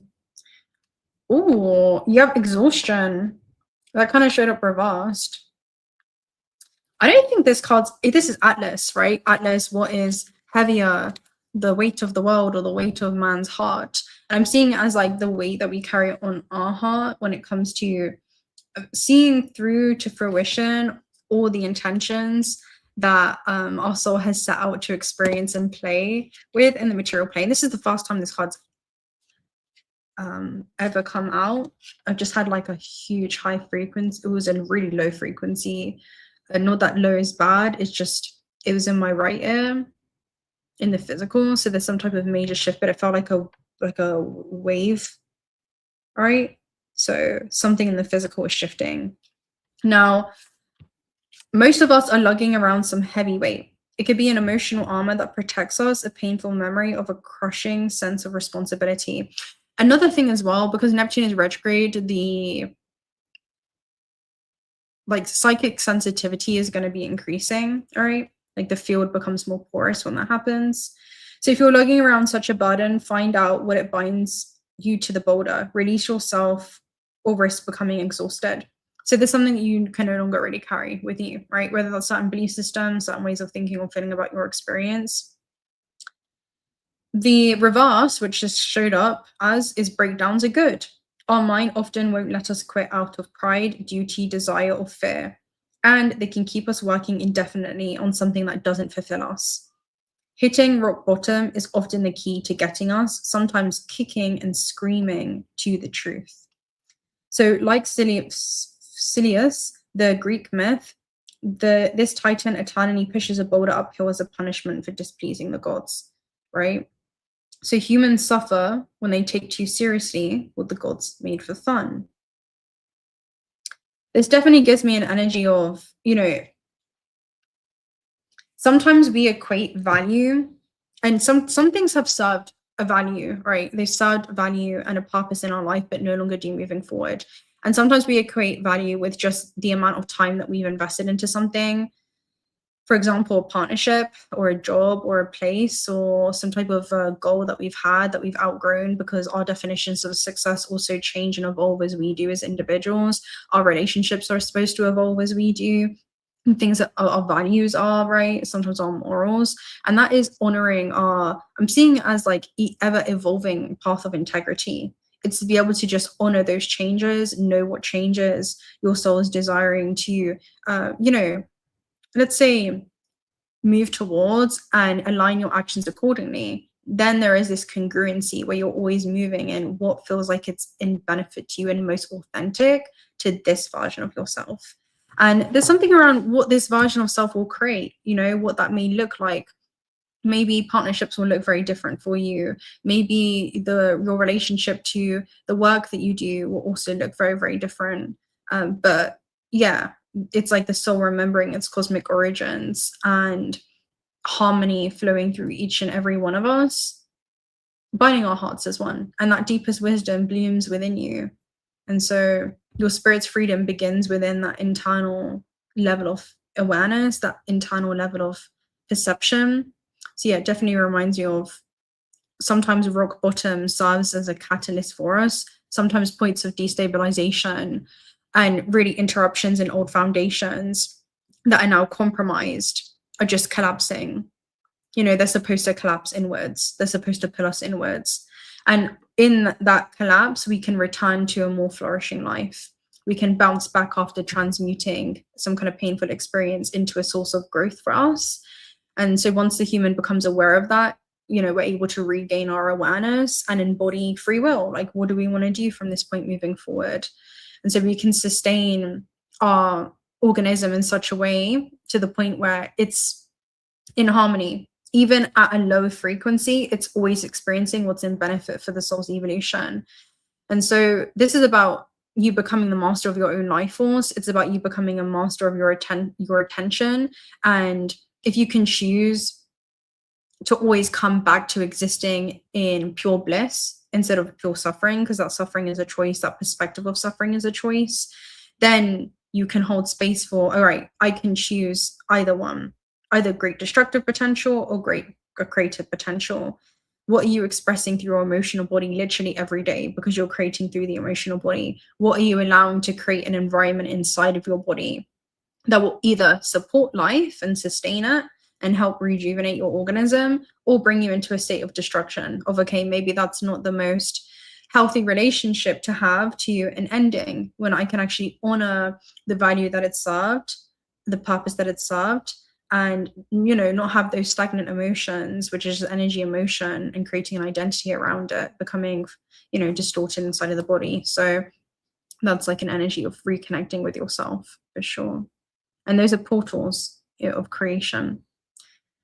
So let me go ahead and chop up with you guys real quick, because I'm going to be heading out pretty soon. I just wanted to hop on here and see. You guys have such beautiful comments. You're looking a bit shiny. Oh, thanks. I'm not wearing makeup, so and I got a bit burnt. All right. Oh, so what's that? Do you have any recommendations for dealing with agents of the system who are upset you are awake, and every time you gain peace attempts ways to infiltrate that? All right, so another thing with agents, right, like to become an agent is simply a being that's unconscious. Let me think about that. All right. It depends what we're referring to as an agent. It kind of reminds me of when you begin mirroring potential that exists within another infinite potential of, let's say, fractal. Let's say, okay, we're all fractals of infinite potential, right? Whether a being chooses to see that at this stage of their journey doesn't negate the fact of what they actually are.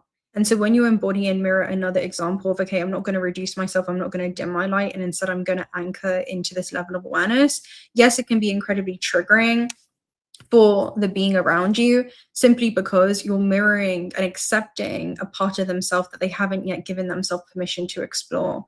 Now, that trigger can sometimes be the biggest gift because, again, you're just mirroring a different example, you're mirroring what's possible. The best thing that you can do is lead by example, not to judge what that being's going through, because, again, if they attempt to project their internal suffering onto you, you can say, okay, I'm secure in who I am. I can also understand the emotional landscapes or waters or terrain that this being is operating in. And so I always say, you know, compassion is a gateway into dimensions of information and understanding that judgment can never really access. And so to truly love a human, which is just to cultivate this deep level of awareness, is the absence of judgment. We are able to discern what they're going through, and that discernment is a form of wisdom to say, okay, let's not allow the insecurity that's happening within this being, and really this, how can we say it? A fragmented connection to the source, which can lead to them feeling really disconnected from what they truly are. If we're able to hold space for that process and say, okay, maybe you're experiencing profound suffering and you're choosing to experience that even unconsciously at this stage of your journey, you can hold space for that process. Because if you can accept them in that state, then you also give them unconscious or subconscious permission to change. Because the paradox is we can't change unless we fully accept ourselves as we are and we accept where we are in our journey. And so there's that comforting reminder. There's almost like this comfort in that knowing that we receive just by being so well received by another individual in ways that maybe we haven't been able to cultivate within ourselves. I hope that makes sense. But that's like one of the recommendations for dealing with those in this system, just to understand them in a way that they may not be able to fully understand themselves. And we're all children of light. We all are children of the cosmos. We all have a part to play in the cycles, a part to play in the cosmos.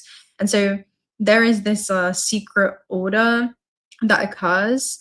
And, you know, there's a secret order that occurs. That's what it is.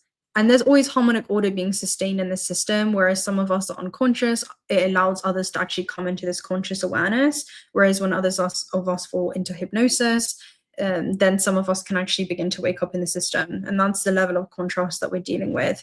And so it's a very delicate process, especially when we zoom out on a macro lens.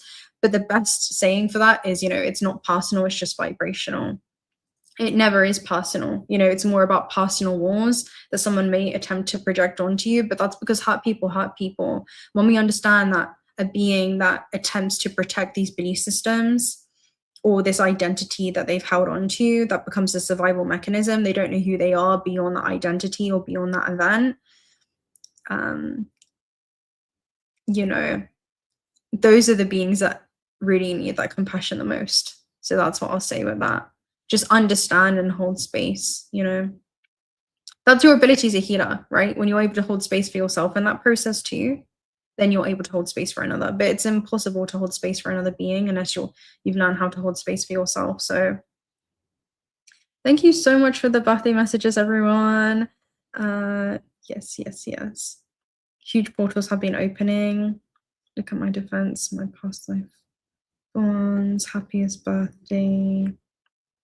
If you maintain your balance, everything else will fall into place. Exactly. If you can see it through the lens of source and the 0 point, then the thing is, the 0 point awareness really, which is just seeing this perspective through the lens of source and seeing us as all energy beings. We are all deities. Some are lost in sleeping in matter, but it doesn't negate the fact of what we all truly are.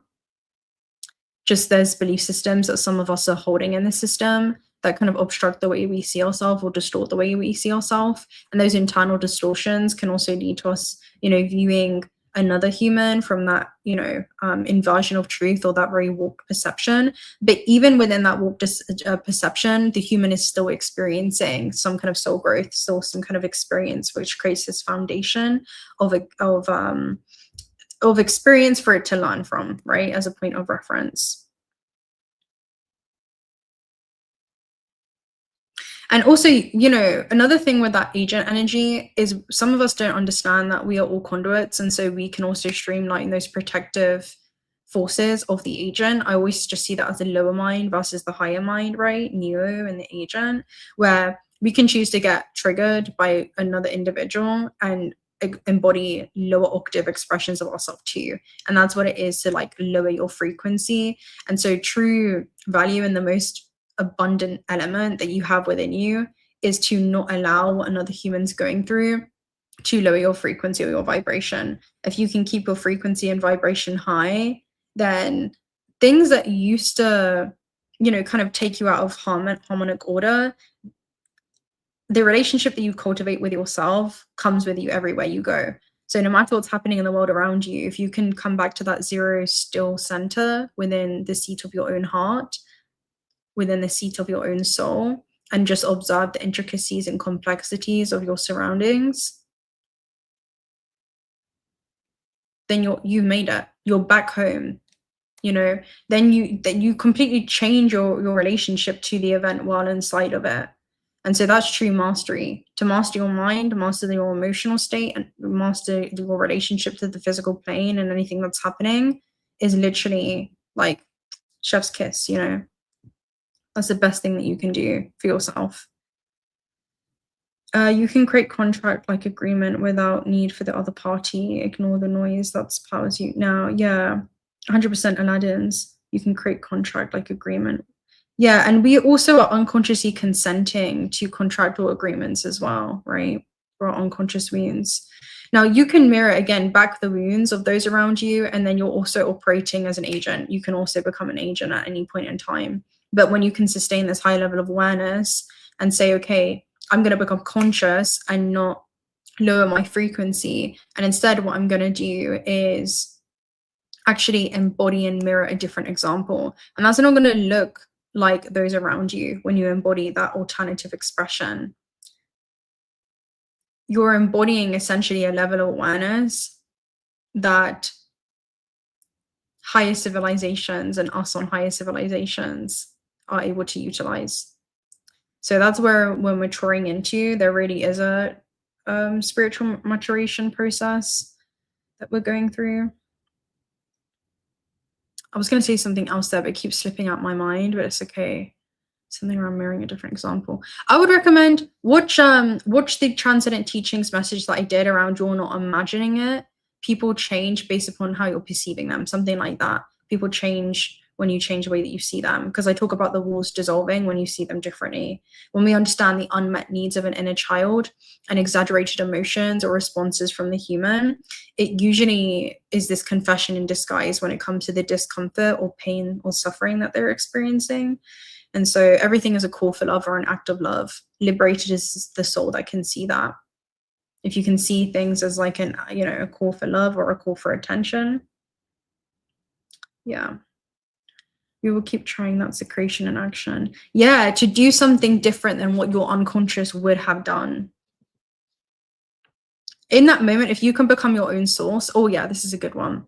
So inside of those scenarios, if you can learn to become your own source instead of outsourcing your sense of like comfort, for example, I want this person to understand me. I want this person to see me. I don't feel like I'm heard by this person. I would like more compassion from this person. I would want more acceptance from this person, maybe deeper consideration. Well, guess what? You can do all those things for yourself. You can become your own source of empowerment. You can become your own source of strength. You can become your own source of, oh, I hear myself. I see myself. I can be compassionate towards myself while inside of this situation. Whatever it may be, you can actually supply all those things from yourself.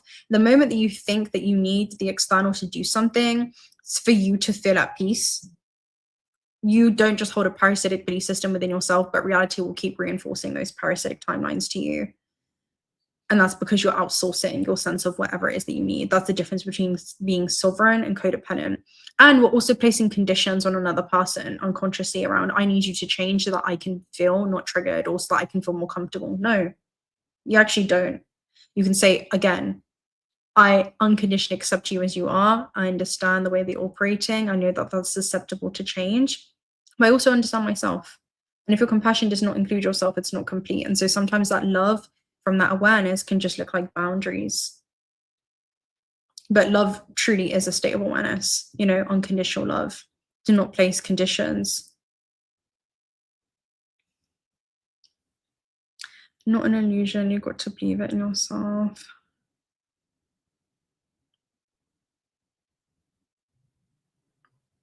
Yeah.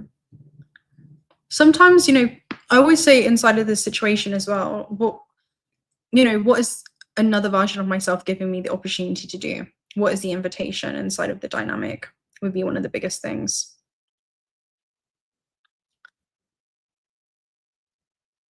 Yeah.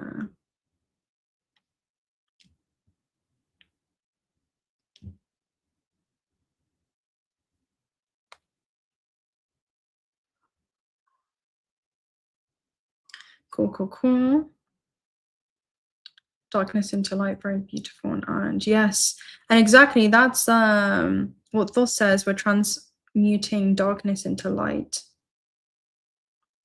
That's the whole purpose of being, you know, constantly transforming our relationship with the material plane. Thank you so much, Paul Andrew. Is it?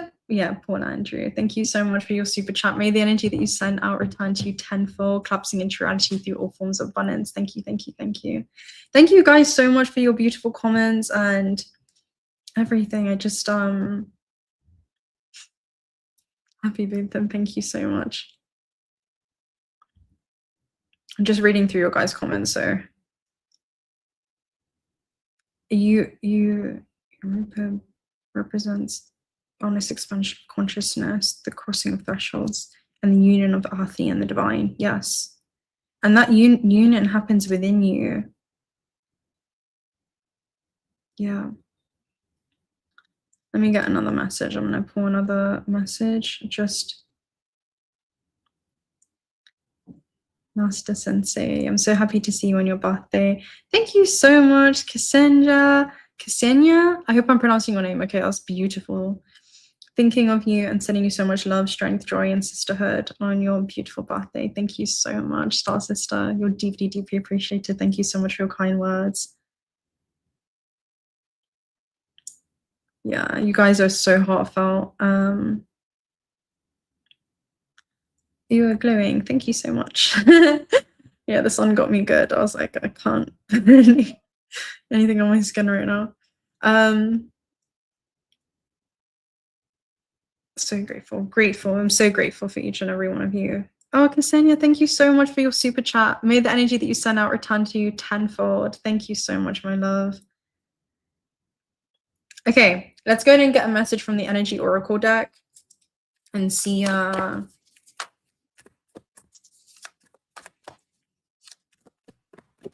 oof, what's this? Okay, so this is a glimpse into your destiny before it unfolds with Archangel Metatron here. He represents the third eye. You know how at the beginning I said your third eye? So this is your multi-sensory perception system. You have the world here at the base. So it feels like I'm hearing going inside so that when you look externally, you see this realm clearly. Because when we look externally, we see this realm for what it truly is, which is this holographic construct that you're existing within. Everything is inseparable from you. I'm going to go ahead and read it. Again, your multi-sensory perception system that helps you attune into dimensions beyond what it is that your physical avatar's eyes can see, which is like what 1% of the light spectrum. You guys are so cool. Thank you, Steve. What do you say? Your channel's comprehensive intelligence is so vast that I wondered if it would be incomprehensible to the masses. Only being here now, I realize there's some supernaturally magnificent patrons here. That's what I mean. Oftentimes, there's these like great intricate designs or concepts. And this was something that I sat with for a while around, okay, how do you make this digestible, integratable for let's just say collective, or to be more applicable to more people? But then I realized, why would I dim that process down? Or, you know, again, we're trying to compress the infinite into the human language anyway. So at some point I was like, let me just be authentic to myself and speak about, you know, the nature of this construct and reality in the best way that I know how. And the souls that are in resonance with this, let's say, retaining this level of information or memory and accessing it again, it's something that we all innately understand. And that's what I value so much about this space and this community, and each one of you that comes forth is, that's why I know, like, even anyone that I do, whether that's in the comment sections, that's so introspective, or just those silently watching behind the scenes, or those I get to work with behind the scenes, I've seen that correspond with those I've had like the pleasure of working with. It's high level. It's high level. So it's not superficial in any way. And I think that's what makes it so fulfilling. My definition of success has changed so much and evolved as I have, and my perspective. And I'm sure that's something that resonates with each and every one of you, that I just love the reflection that I see in each one of you, because I know what it takes to get there. I know what it takes to work towards that. And I'm so grateful as well. I'm just going to voice this while we're on the topic, that I feel like I can come on here and just speak my mind and do anything. And that's such a privilege, whether that's, I will just want to talk about the transits one day, you know, like I'm a manifesting generator. So I may want to take you guys on like a tour to some temples or some sites, and we speak about the esoterics. I may want to do a teaching that this day. I might want to, you know, I have a crazy astral travel message that came through and I get to share that. I may want to do some tarot and just free flow. And there is something so freeing in that, where it's really not about performance. It's just about play and creation for creation's sake. And I know that whomever it lands with, whether that's souls that are coming here for just a temporal part of the journey and they receive the message that they need and they continue to transverse on their journey, or those of you who have actually, you know, evolved through the channel's evolution and the various, you know, mediums that we were able to express in this system, it's something that I so value. And so that's a co-creation, and I wouldn't be able to do any of it without your guys' participation. So we love intergalactic lingo. I'm so glad. So do I. Thank you so much, Lisa. Oh, thank you so much. Yeah, I appreciate how you share your knowledge in such an intelligent, poetic way. Thank you so much, my love. Thank you. I need your frequency this morning. Yeah, and you know, and we're all students and teachers of life. And so I'm constantly learning through each and every one of you as well, and this reflection. And yeah, it's sometimes I just sit and really just take it in. It's yeah. So we have a lot of shifts as well that are happening, just so you guys know, just a small announcement, I guess not really announcement. But we're going to be integrating a lot of different things on the channel very soon. I'm working on a lot behind the scenes. You're going to see, I guess, the transcendent universe evolve in completely new ways. Some really exciting things to introduce for each one of you that you're able to integrate on your system, and we'll be able to utilize these tools as well together, because it really is about physical application. And so I'm super excited to see this journey and how that unfolds and corresponds with each one of your journeys. So thank you. Just a little announcement before the actual announcement, but there's a lot going on behind the scenes. All right, so let's continue. 6th chakra, Archangel Metatron, clarity of thought, personal vision. This very powerful Archangel Metatron brings brilliant indigo vibrations to your brow chakra and your third eye, center devoted to insight and clear thought. When this card appears upright, indicates a much greater clarity in your thought process and expanded perspective towards broader horizons. Some new perceptions are taking hold and clouds of confusion are clearing. In some ways, this could be a new beginning for you as you're on your way to developing a deeper insight about what's going on in your life and why. Again, you're seeing things from higher bandwidths of frequency, like literally from the perspective of the soul, instead of just the human eyes of what you can look at. Yes, you can look at the things that we can all look at, but you can also see a dimensional layer of this reality that not all of us have, let's say, cleared up this dense debris so that we are able to truly see it. This is the true realm. The true realm is of frequency and vibration. We're definitely going to be integrating meditations on the channel quite regularly. I'm just really excited to see what we all get up to, really. Now's the time to focus on your personal vision. What do you want your life to look like years ahead? Create a clear picture of that and support it with your daily thoughts. The insights you need to create a vibrant life is available to you now. So this is a lot through... You guys are just the best. I just don't have words. Thank you so much, Isa the Heart. Happy birthday. Wow, what a profile picture. That looks amazing. Thank you so much, my love. May the energy that you sent out return to you tenfold, collapsing into reality through all forms of abundance. Thank you so much for the piece of the cake. I feel like we've all been collecting these, breadcrumb pieces, and we're getting to see what the bigger picture of that is. Thank you so much. Thank you. Again, collapsing into reality through all forms of abundance, expected and unexpected opportunities, people, beautiful souls, connections, experiences that become measurable to you in the tangible realm, that transcend or descend from the intangible. Thank you so much, guys. You're so... yeah. It's a beautiful season. It's been flow state for real. I feel like Cancer season has just been... it's been flow state. So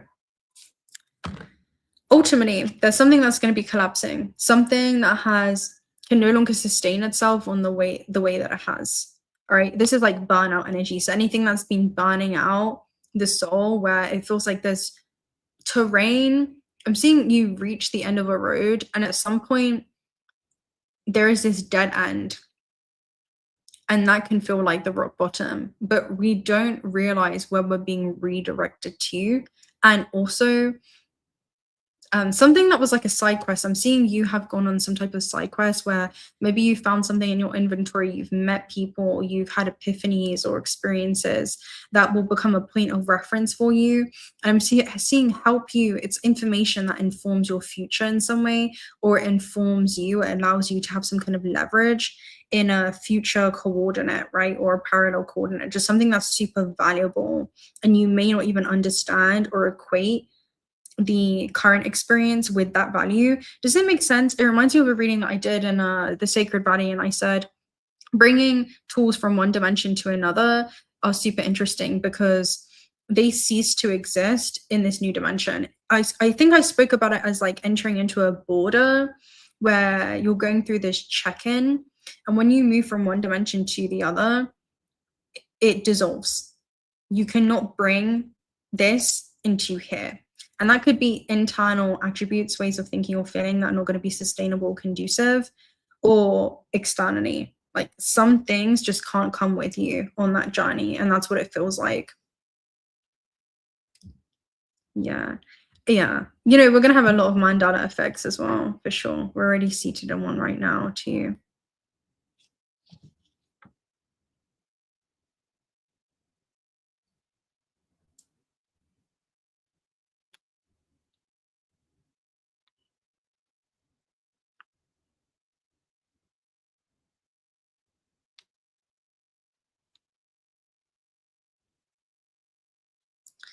Okay. Yep. 100%.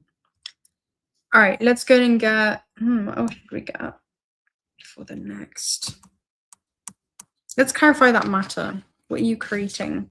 What are you pouring an immense amount of energy into over these next 4 years? Oh, you know what I want to get? I want to get a Shaman's Dream Oracle book, but we go. Of course we do. We have parallel universes and some kind of mystery card here that's fallen. Let's pick it up real quick.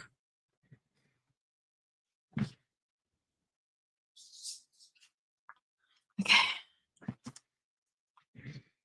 Parsec, of course you do.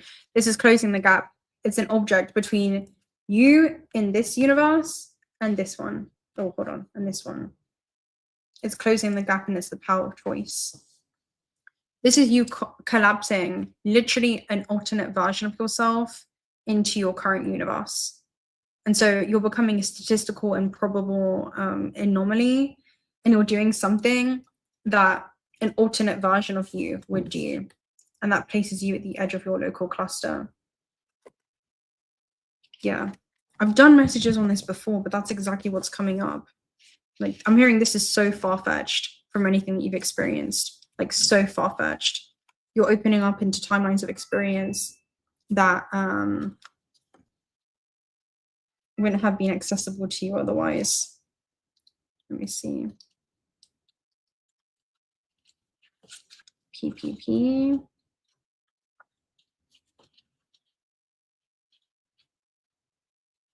So Parsec talks about distance, right? And it talks about a pause for a new flow, and it's activated by the 999 portal.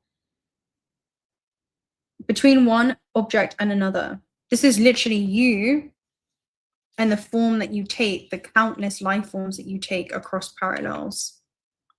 All right? One being and another. The distance creates a pause and the necessary air to be in the field from another place. Making space, listening to silence, touching nothingness, looking at the void, tasting the new, perceiving the aroma of calm, and meditating will be key senses to bringing clarity for you. Empty the mind of noises, images, and movements which do not help create a blank space. With distance, we can appreciate this place to fill later with new apparitions which are not taking place as they are unable to find a new open space. So yeah, this is making enough room, parallel universes, and it talks about the power of choice. Both of them are P as well. How did you become who you are today? How did you get to where you are today? Although all of your lived situations, events, and experiences that we've had throughout life are important factors, they're not the answer to these questions. They happen to play the role of the apparent ones, but the real determiner is choice. They may appear as for obvious reasons, but it's choice which plays the key role. Even when we do not choose, we are still choosing, right? So it talks about even if you don't choose red pill or blue pill, you're still choosing by leaving it up to chance. Just give me 1 second, guys. Hold on. Just looking in a timeline real quick. Parallel universes. Oh, I was going to look for something. Let me see if I can get that streamline back. You have stratus pause here at the base, which is a transit point. That's a bus stop, and it's very temporal. So that liminal phase is very temporal. It's like a recalibration period. It feels like your actual avatar is going through a recalibration period. So multiverses, parallel cells.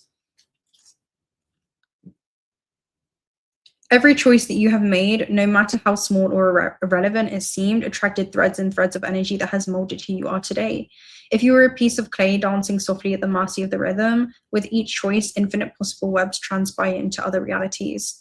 Many of the things that happen to us do not come through choice, but what we choose to do with them. The decisions of the universe work in mysterious ways, but always in our favor.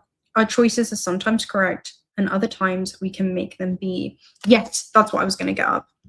So today we have Venus conjunct the South Node, right? Now, when we talk about Venus in Virgo versus Venus in Leo that is just moved out of, this is, I'm posting this in a message coming up today as well, so I'm not going to repeat it too much. But, you know, Venus in Leo asked us what lights our heart up, whereas Venus in Virgo is, all right, well, what is actually in alignment with you at this stage of your journey, and what do you want to devote yourself to? And so there is this act of service for your own soul in many ways, right? That's how Venus in Virgo shows up. It's very tangible, it's very practical, it's very, right, how are we grounding this in the physical realm? And so the South Node is not really about new things coming in, but it's about what we're releasing to make room for new things to come in. We cannot, I'm seeing like completely embody or ground to versions of self simultaneously. I mean, they can both coexist within us, but which version of us are we collapsing into form in the every now moment? So some things are leaving because they belong to a previous version of you. I'm seeing this as some people are designed to be with the unhealed version of yourself versus the healed. And as you become more authentic, you know, your relationship to your values and your creative expression, and even your relationship with service itself, naturally organizes itself around who it is you're becoming. So there's that reorganization that's happening, and not whom it is that you've been. And so there can be even friction in relationships or values, because this is happening at a sextile to Jupiter. So it can be very optimistic, but there can be creative solutions, and also this social ease of, all right, this is what it is that I'm leaning into, and I'm focusing more on what it is that I'm being called towards, even if I don't know what that is yet, but I'm just honoring the changes that I know need to happen, and I'm honoring what needs to be released as well. So yeah, that becomes super interesting, where we're outgrowing certain things, right? Yeah.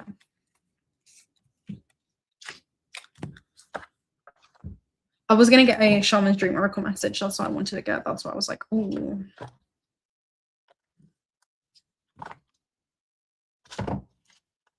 This is a beautiful one to get. Ooh,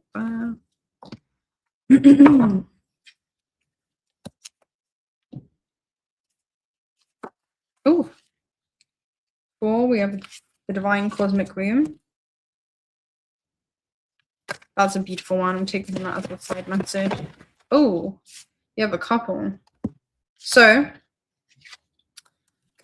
of course you do. I love this card. And these two coming out together is crazy. Okay, then you have the Eye of the Needle, which is literally all about your attention being, I'm seeing a form of currency. If you saw your attention as a form of currency, see, 4 years is going to happen anyway. It's going to go by, but what are you going to choose to do with it would be my question.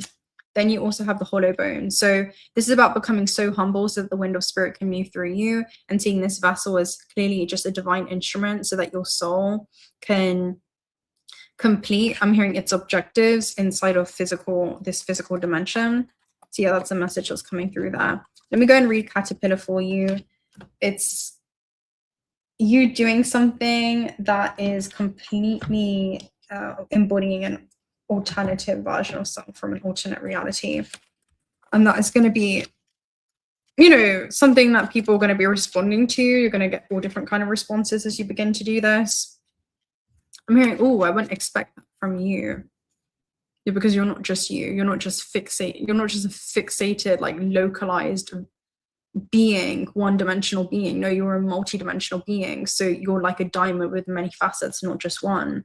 And this is just literally entire dimensions of yourself that have kind of been suppressed. And I'm hearing the opportunities that have also lain dormant within those dimensions, and they've been waiting for you to open up to these dimensions of self, these kind of ways of embodying and thinking and feeling about your life experiences, to open up those opportunities. And I'm hearing the gifts that await you, the subconscious agreements and contracts that you'll put in. So transformation, opportunity, independence from conditional responses. The energy of the caterpillar appears heralding a time of transformation and opportunity. Here you're being asked to revise your dreams. If it looks and smells familiar, step away from the time being. The new cannot emerge from the old, and the youthful and vital cannot emerge from the aged and sickly. Experiment and surprise yourself with what arises for you in this moment.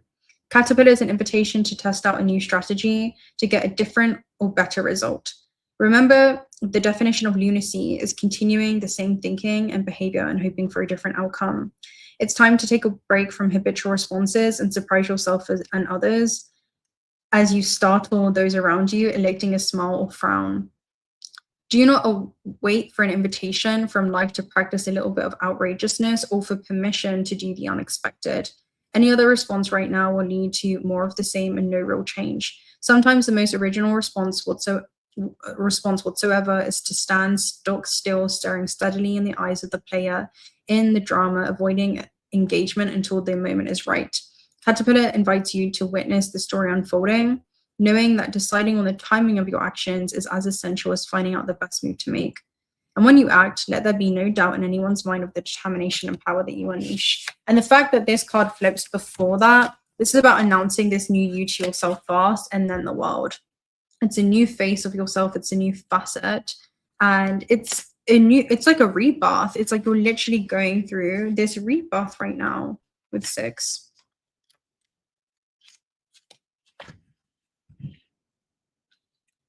The Eye of the Storm.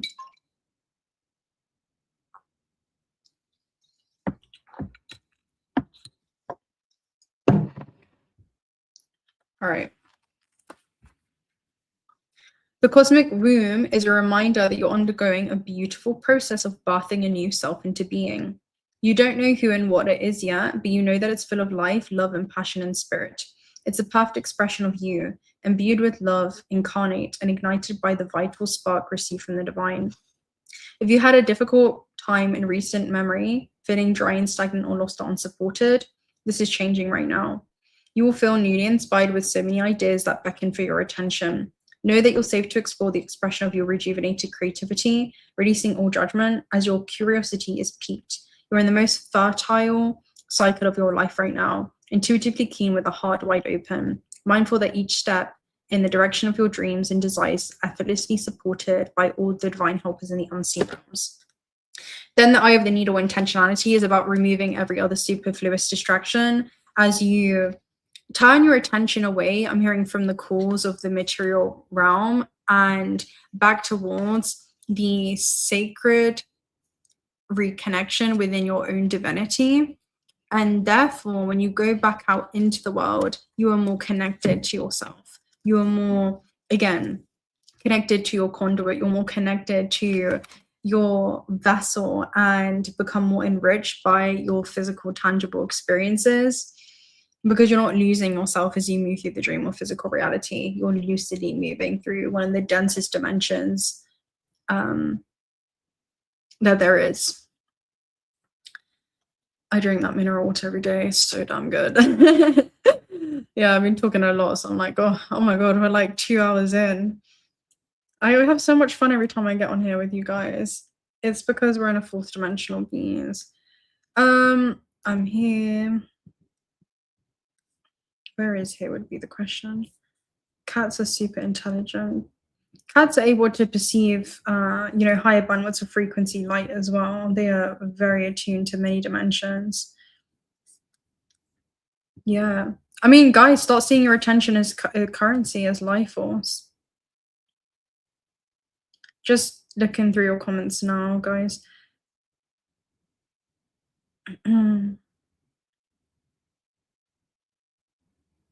Anna Bennett, I'm so glad to hear that. Thank you. Happy solar return back from a tarot break on your special day to alive. How awesome. I missed you. I'm so glad to have you here with me. Thank you so much for showing up and for your heartfelt words. You're deeply appreciated. I have so much love for you guys. MK Ultra, the emitted Stargate program. Some of you guys figured out things that people aren't supposed to. Yeah, I mean, all those things are definitely going on for sure. You're also a Stargate though, and it's just the infinite ways that Source experiences itself ultimately. You know, the Matrix is a psychological operation. It is designed to externalize our life force. And so when we understand how the system works and everything operates from fear or love, the greater the awareness, the greater the freedom. You know, we can observe these things from that 0 point perspective and say, okay, you know, each dimensional realm or frequency has its own ecosystem of lessons. And so we don't ever experience anything that we're not in resonance with as well.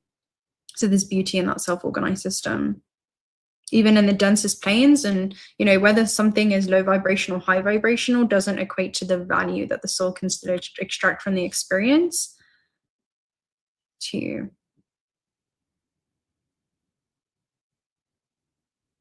super beautiful.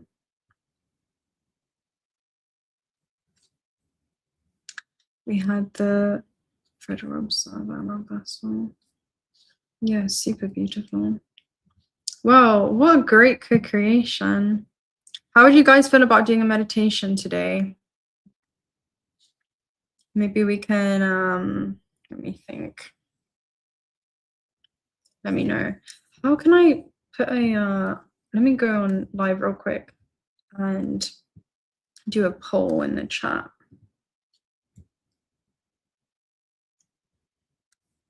Oh, let me know in the chat, guys, as well. Where are you tuning in from in the world? What country are you in? What's your coordinates? And what time is it? Let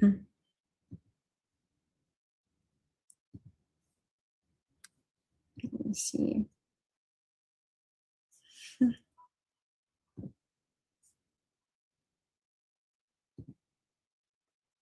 Oh, okay. Let me do a poll real quick. I was saying meditation today, and then you guys vote yes or we'll do it on another day. All right, cool. Let's see. From the UK, morning here is 9:15. Wow, 10:15 in the morning. UK, New Zealand. Yeah, but she's not actually in Australia. Lake Tahoe, California. Wow, Southern California, Idaho, New York City, hey. Austin, Texas, 3:16 a.m. My goodness. Anyone else had their concussion randomly taken out of their mind? Holland, wow. The Netherlands, 2:16 a.m. Wow, 1:15 a.m. You guys are up late, huh? On this side of the globe, it's like it's 3:16 where I am.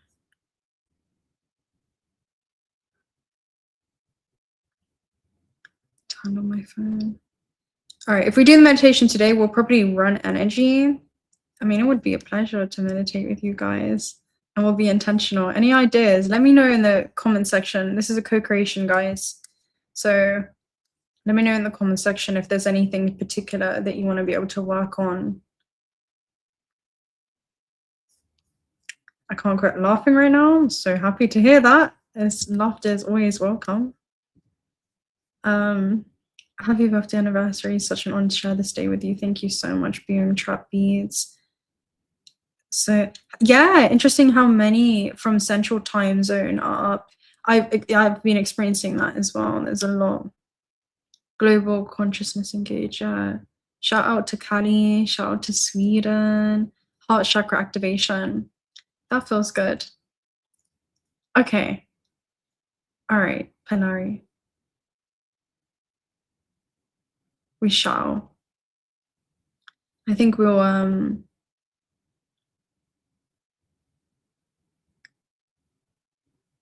make our body smile, our vessel smile, connecting with our body and merging our human nature with our divine nature. Anchoring the 0 point, that's a good one, Boom Trap Beads. I'm definitely going to do a 0 point meditation, for sure. May just be a bit of a longer one, that one, because I really want to get you into a deep space for it, for hypnosis. I do that every morning. So we are sleeping in the dream. All right, majority voted yes, so let's go ahead and jump into meditation.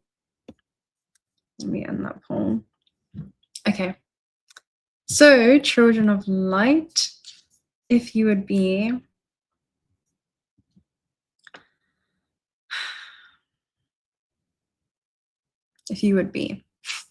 with me, and we can be together, and we will intentionally do from this place of presence. So please close your eyes for me and just take a minute to come back into your body,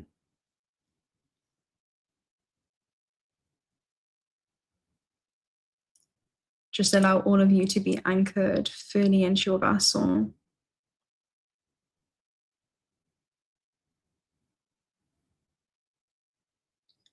Take a deep breath in, all the way down to the base of your spine, breathing into your belly. And on the out breath, feel yourself becoming lighter and lighter.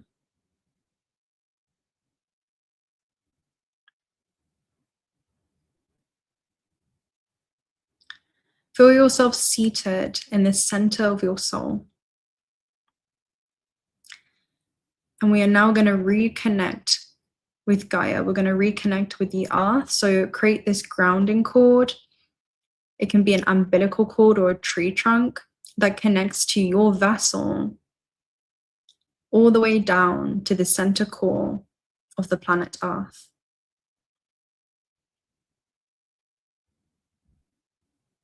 This cord is always here. Some of us are just gently bringing our awareness there for the first time. Tune into your senses and just feel it, see it. You can bring this cord up around the entire circumference of your body. So it's going to be the entire width of you. And the higher the cord goes up, the more grounded you'll feel, the more connected you'll feel. And just allow your hearts to sync as one. Feel the rhythm and heartbeat of the earth. Not just move beneath you, but move through you. Just take a moment to breathe with Mother Earth until your lungs become one. As you breathe, she breathes through you. And as you breathe through her. You're an extension of this highly intelligent organism of consciousness. You're one of the trillions of cells that have walked upon this planet.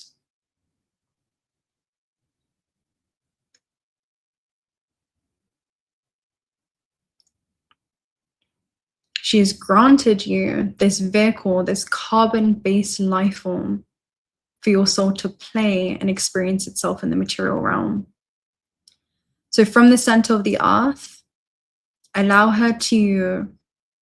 you to receive this green, healing, calling life force and allow that to travel up your cord. Feel it traveling up your feet, your calves, your knees, your thighs, your stomach, and allow it to center at your center core. So it will be the light that folds upwards, outwards, and folds back into itself in your solar plexus. I invite you to practice your remote viewing abilities right now. And the way that you're going to do that is very simple. I just want you to see yourself spinning this green life force from an aerial perspective. See yourself seated wherever you are, but from an outside view, from an objective view. And you can go in and out again. You can go into your body and feel this green life force spinning at your center core, and you can also zoom out. This is your ability to remote view from the microcosm into the macrocosm. It's a very fluid design. So if you need to navigate those internal dimensions, that's accessible to you at any point. Now we're going to connect our source cord. So this is a cord from the crown of your head all the way up to source. We're going to connect with this golden light frequency, pulling it all the way down through our crown, our third eye, our throat, all the way down to our chest, and spinning with the green life force energy of the earth, merging our human nature with our divine nature. This is just going to clear up any debris that we're holding within our field. Just scan your field around your body for me as well. This is a 360-degree dome. It's going to be your personal reality quantum bubble. And just take a look at the quality of the field. Any areas that may be dense or maybe you can't see, you're simply just bringing awareness to those areas. That's going to indicate where there are any blockages or tears of your life force. You can scan from the top to the front to the bottom, just sealing any cracks or crevices until you have this impenetrable bubble. If there's any debris in your field, you can choose to dissolve it away. If there's any crystalline thought forms or objects or pictures or people, you can just eliminate that down your grounding cord and filter it down to the center of the earth. That process of awareness is an alchemical process. Make sure you do the right side of your body. That's going to be the masculine. And you want to do the back, which is going to be the feminine.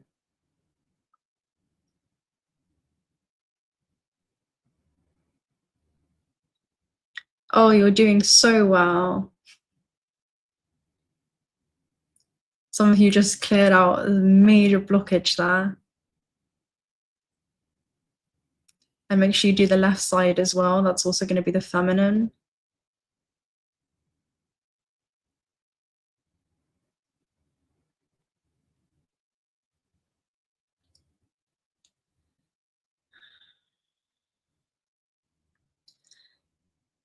And just send 10% of that golden life force energy down to the center of the earth. You're just going to be infusing the energy of source into the grid. Healing Gaia through your vessel. As you heal yourself and anchor in this higher intelligent force, you also simultaneously heal the earth. Because you're one.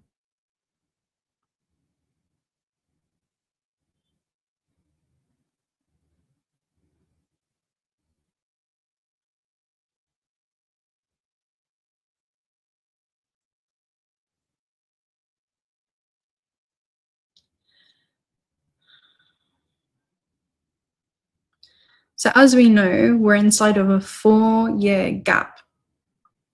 It's a time frame or a window of opportunity to rapidly accelerate your timelines here on this planet Earth. And it already happens. We almost walked ourselves back in a linear fashion, so we all get to witness the journey of how that will unfold. So what we're going to do is we're going to enter into our crown chakra room. This is going to be our karmic contract room. And inside of this room, it's going to represent the house of your soul. So just allow yourself to get acquainted with this space, this place. And take a look at any of these karmic contracts. They may be stone tablets, they could be papyruses, they could be books. Even if you don't understand what they are, you do innately understand. And utilizing your crown light can be a color of your choice, any kind of creative color that's going to be in benefit for you at this stage of your evolution. I want you to dissolve the contracts in this room.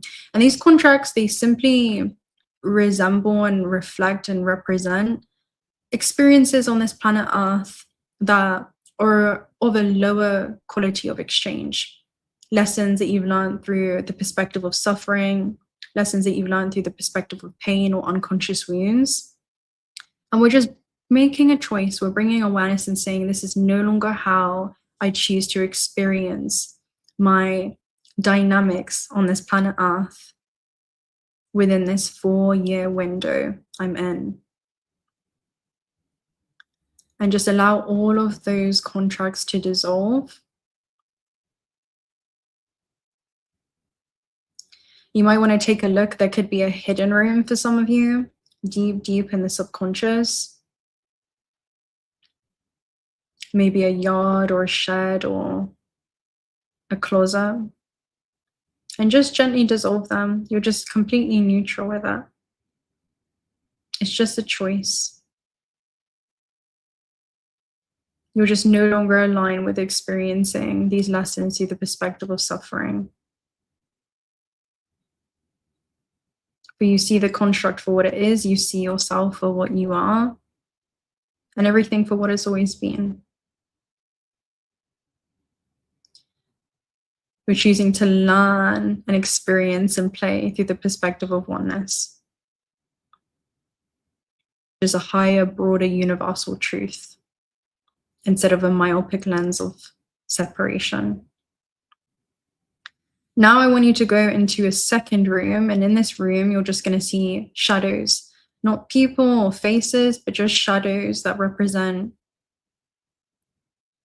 a vibrational layer of this earth that you're outgrowing, that you're falling out of resonance with, as you fall into alignment and resonance with a higher expression and higher quality of exchanges. And again, utilizing your crown chakra, simply just dissolve these shadows. This is energy that you're freeing up. That's going to give you the ability and allow you to access your free will of perception.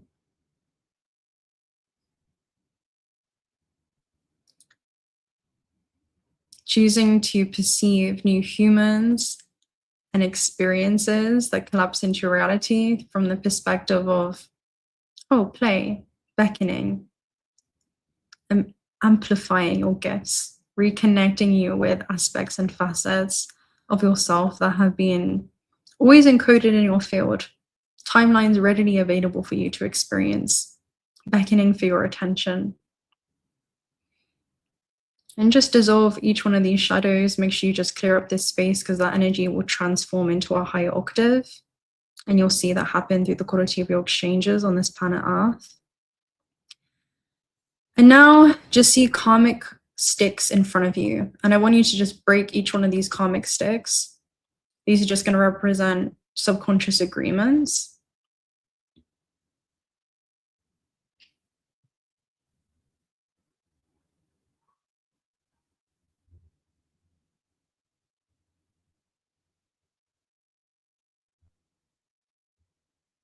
And finally, moving from the base of your spine in this intertwined fashion, almost like DNA coiling up your spine, utilize the green life force from the earth and the golden life force from source, merging all the way up to the crown. Allow that to flow out of the crown like a fountain, cascading from head to toe. Feel it running down your face, your neck, your shoulders, your arms, down to your fingertips, your chest, your stomach, your thighs, your knees, your calves, down to the tips of your toes, completely neutralizing your relationship with the matrix, completely clearing your relationship with the matrix. And just take a deep breath in and call all of your life force back to you, anything that you've become entangled with, returning to your own divinity, calling all your life force back from technology, things that you've been immersed in, anywhere that your life force still may be entangled in with these systems. And on the exhale, just remove anything or send anything that you don't want to carry with you anymore, that isn't yours. Just allow it to return back to you, wherever it is, or send it back up to source, just completely neutralizing your relationship. And just feel your field expanding, this bubble around you, this force field. Take a look at your own multidimensional architecture and the intricate design that you're seated within. This is the expression of your soul. It's the extension of your soul. And you can expand that all the way through the earth. You can expand it bigger and bigger, every degree and level that's necessary for your organism to function at its highest optimum state.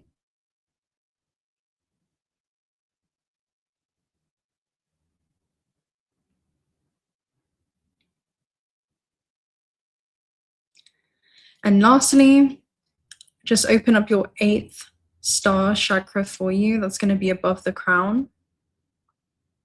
Your 9th chakra, your connection to source. Your 10th. Your 11th. Oh yeah, they go up that high. Your 12th. Your 13th. Your 14th. Some of you are really getting reacquainted with these realms, huh? 16th. Your 17th. 18th. 19th. 20th. And just allow yourself to be seated here in the 20th dimension. See how that feels. Take a look at how you see your life on Earth from this perspective. And let's go higher to the 21st, the 22nd, 23rd, and 24th. And above you, see a powerful white light of source. And anchor that through each one of your chakra systems, all the way through your crown, the center of your body, down your perineum to the center of the earth. This is your cord, your source cord, grounding you into this incarnation. And just expand that source cord anywhere that it's been not severed, but anywhere that it's been fragmented. Just expand that lighter and lighter, wider and wider in your field. That's your y-axis. Now focus on your x-axis. That's going to move through the center core of your body. You have this upward pillar, and then you also have another pillar that will move through your center core by your solar plexus and extend to the edges of the earth. And that's your navigation system. You can see that circle around the entire circumference of the earth. And feel your force field within those dimensions. Wow.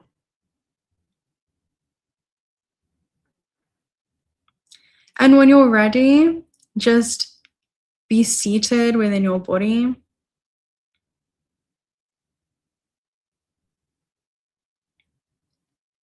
And you can still feel that grounding cord. You can still feel that cord that expand to the edges of the earth. Just make sure each one of your chakras are in great harmonic order, great alignment.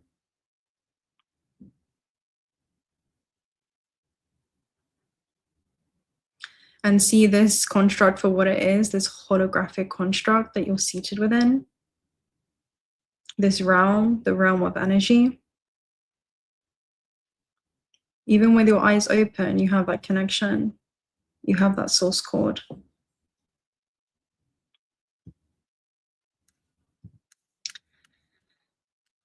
Wow. You guys are quite something, you know. I don't want to go too deep today, but running energy, I didn't even get into each one of the chakras, but we didn't need to. You guys did so well. You know, when you went up there, oof, I could feel it. And when you're seated in that remembrance and you can still feel your cord and your field with your eyes open, it's a powerful shift. And just let's all come into our heart space today.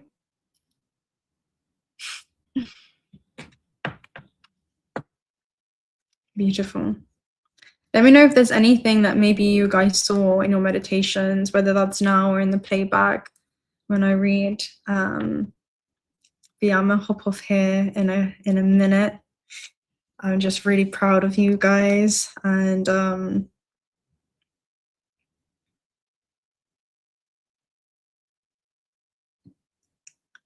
just looking at your comments. Def more light language. Yeah, you know, I'm pretty sure I've got light language actually seated right here at the top of this deck too. Yeah, maybe we'll do some more channeling sessions, guys, for that. You know,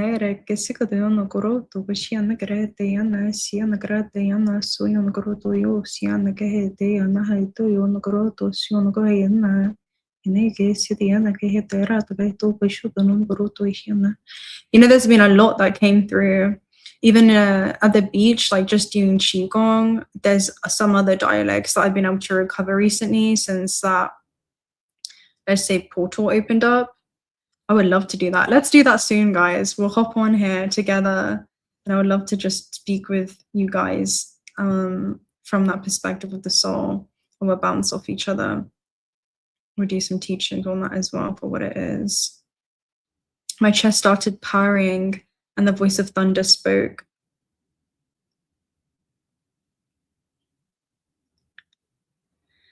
I had such a profoundly good day yesterday. I couldn't wait to dream it again. Yeah, I feel that. Yes, please. This is my first live chat ever. I hope you enjoyed it. I feel like it was a whole live event today. I thought I'd only hop on here quick, but I'm really grateful to spend it with you guys. I'm so glad you enjoyed it. Yeah, we'll do some 0-point meditations as well. We just ran energy today and connected us with, you know, connecting and anchoring heaven onto earth. I saw a purple whisper, how beautiful. What was your creative color, guys? What color did you use to bind your karmic contracts? Let me know that in the comment section below. I always find you guys have the most beautiful interpretations. My first live chat too. Love the journey. I'm so glad. I'm so glad we got to have our first live together. Yeah. Purple and fire. I love that polarity. How powerful. So powerful. That's often the color of your higher self and that element. And that's actually the, you know, I guess default or universal crown chakra energy that you're using there. That's a big one. They actually have that in the Gateway of the Light activation message as well with the crown room. And let me know, do you guys find any back rooms in there as well? Anchoring the 0-point. Beautiful, beautiful, beautiful.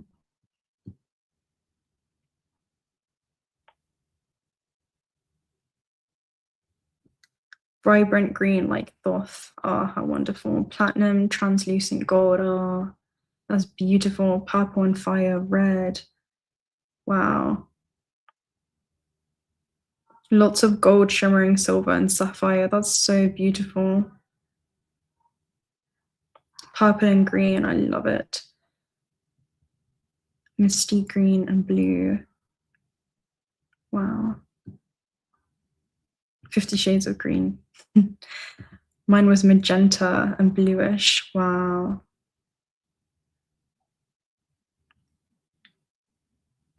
Yes, the back room was represented as a mouse hole in the wall. Wow, the dust of the contract went through. That's so fascinating. Thank you so much for sharing. Hi, Indie Sounds. Always good to see you. What? Epic Fury, Krishna like blue with cosmic green. Yeah. I love it. Well, my loves, I'm gonna go because I'm gonna go and enjoy my rest of the day now. And yeah, I think we did I don't think it's it was a competition, but I feel like we did like a good run today, like 2.5, almost 3 hours there. So time actually flies, but what is time, you know?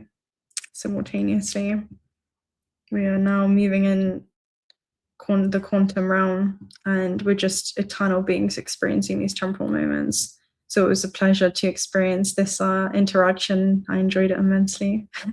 I must have cleared all the contracts because mine was empty, but there were sticks and people. Very beautiful, Mary Jane. Very great observation. Yeah, it's good. That's really, really good. Expansion throughout the galaxy. I love that. Yeah. This is. I like how you called our energy back from having to learn lessons from suffering. Yeah, that's so, so important. And that, you know, that travels with you wherever you travel as well. So You know, I do that every day, and I invite you guys to do the same. Yeah, but we'll definitely integrate some more meditations for sure. Now I have to run to university. Enjoy your time. Why am I angry? Oh, well, whenever I feel anger running through my body, I say, oh, I may be experiencing anger right now, but I'm also a conduit. And so I let that energy flow through me and recover the information. There's often something that we're being shown on a deeper level. Maybe there's fear behind that anger in some way. And then we're able to choose, like a conduit, something else that we want to embody. So emotions are designed to be temporary sensations and also informers. So you are not anger. You can possess the feeling and vibration of anger in your body, but don't become possessed by that emotion, because it's not you. We have temporal archetypes that we're embody. Chosen by the chosen, green, purple, gold, and blue. Beautiful. Masculine action. Okay, guys. 444. All right. I love you guys so much. Thank you so much for everyone's participation in today's message. I hope I didn't miss any of the super chats as well. Thank you so, so much for all of your heartfelt messages and emails and comments. It's genuinely like, yeah, sometimes I just have to sit back and observe and really admire this system that we all created and participate in, because you guys are just such divine beings, and it's such a pleasure and honor to be able to hold space for so many of us to come into coherence in this way. And so, yeah, thank you for the work that you do. It does not go unseen. And yeah, keep being magical as you continue to embark on your space-time travels. I hope to be on here again soon. I'm sure we're going to do a live next week at some point, if not this weekend. And have a wonderful July. Have a wonderful Cancer season and continue to. It's a really powerful day. So focus on that South Node conjunct the Venus. You know what it is that you're going to be releasing, what it is that you're making room for, because we're in a very powerful, pivotal point within not just our own subjective journeys, but also collectively as well.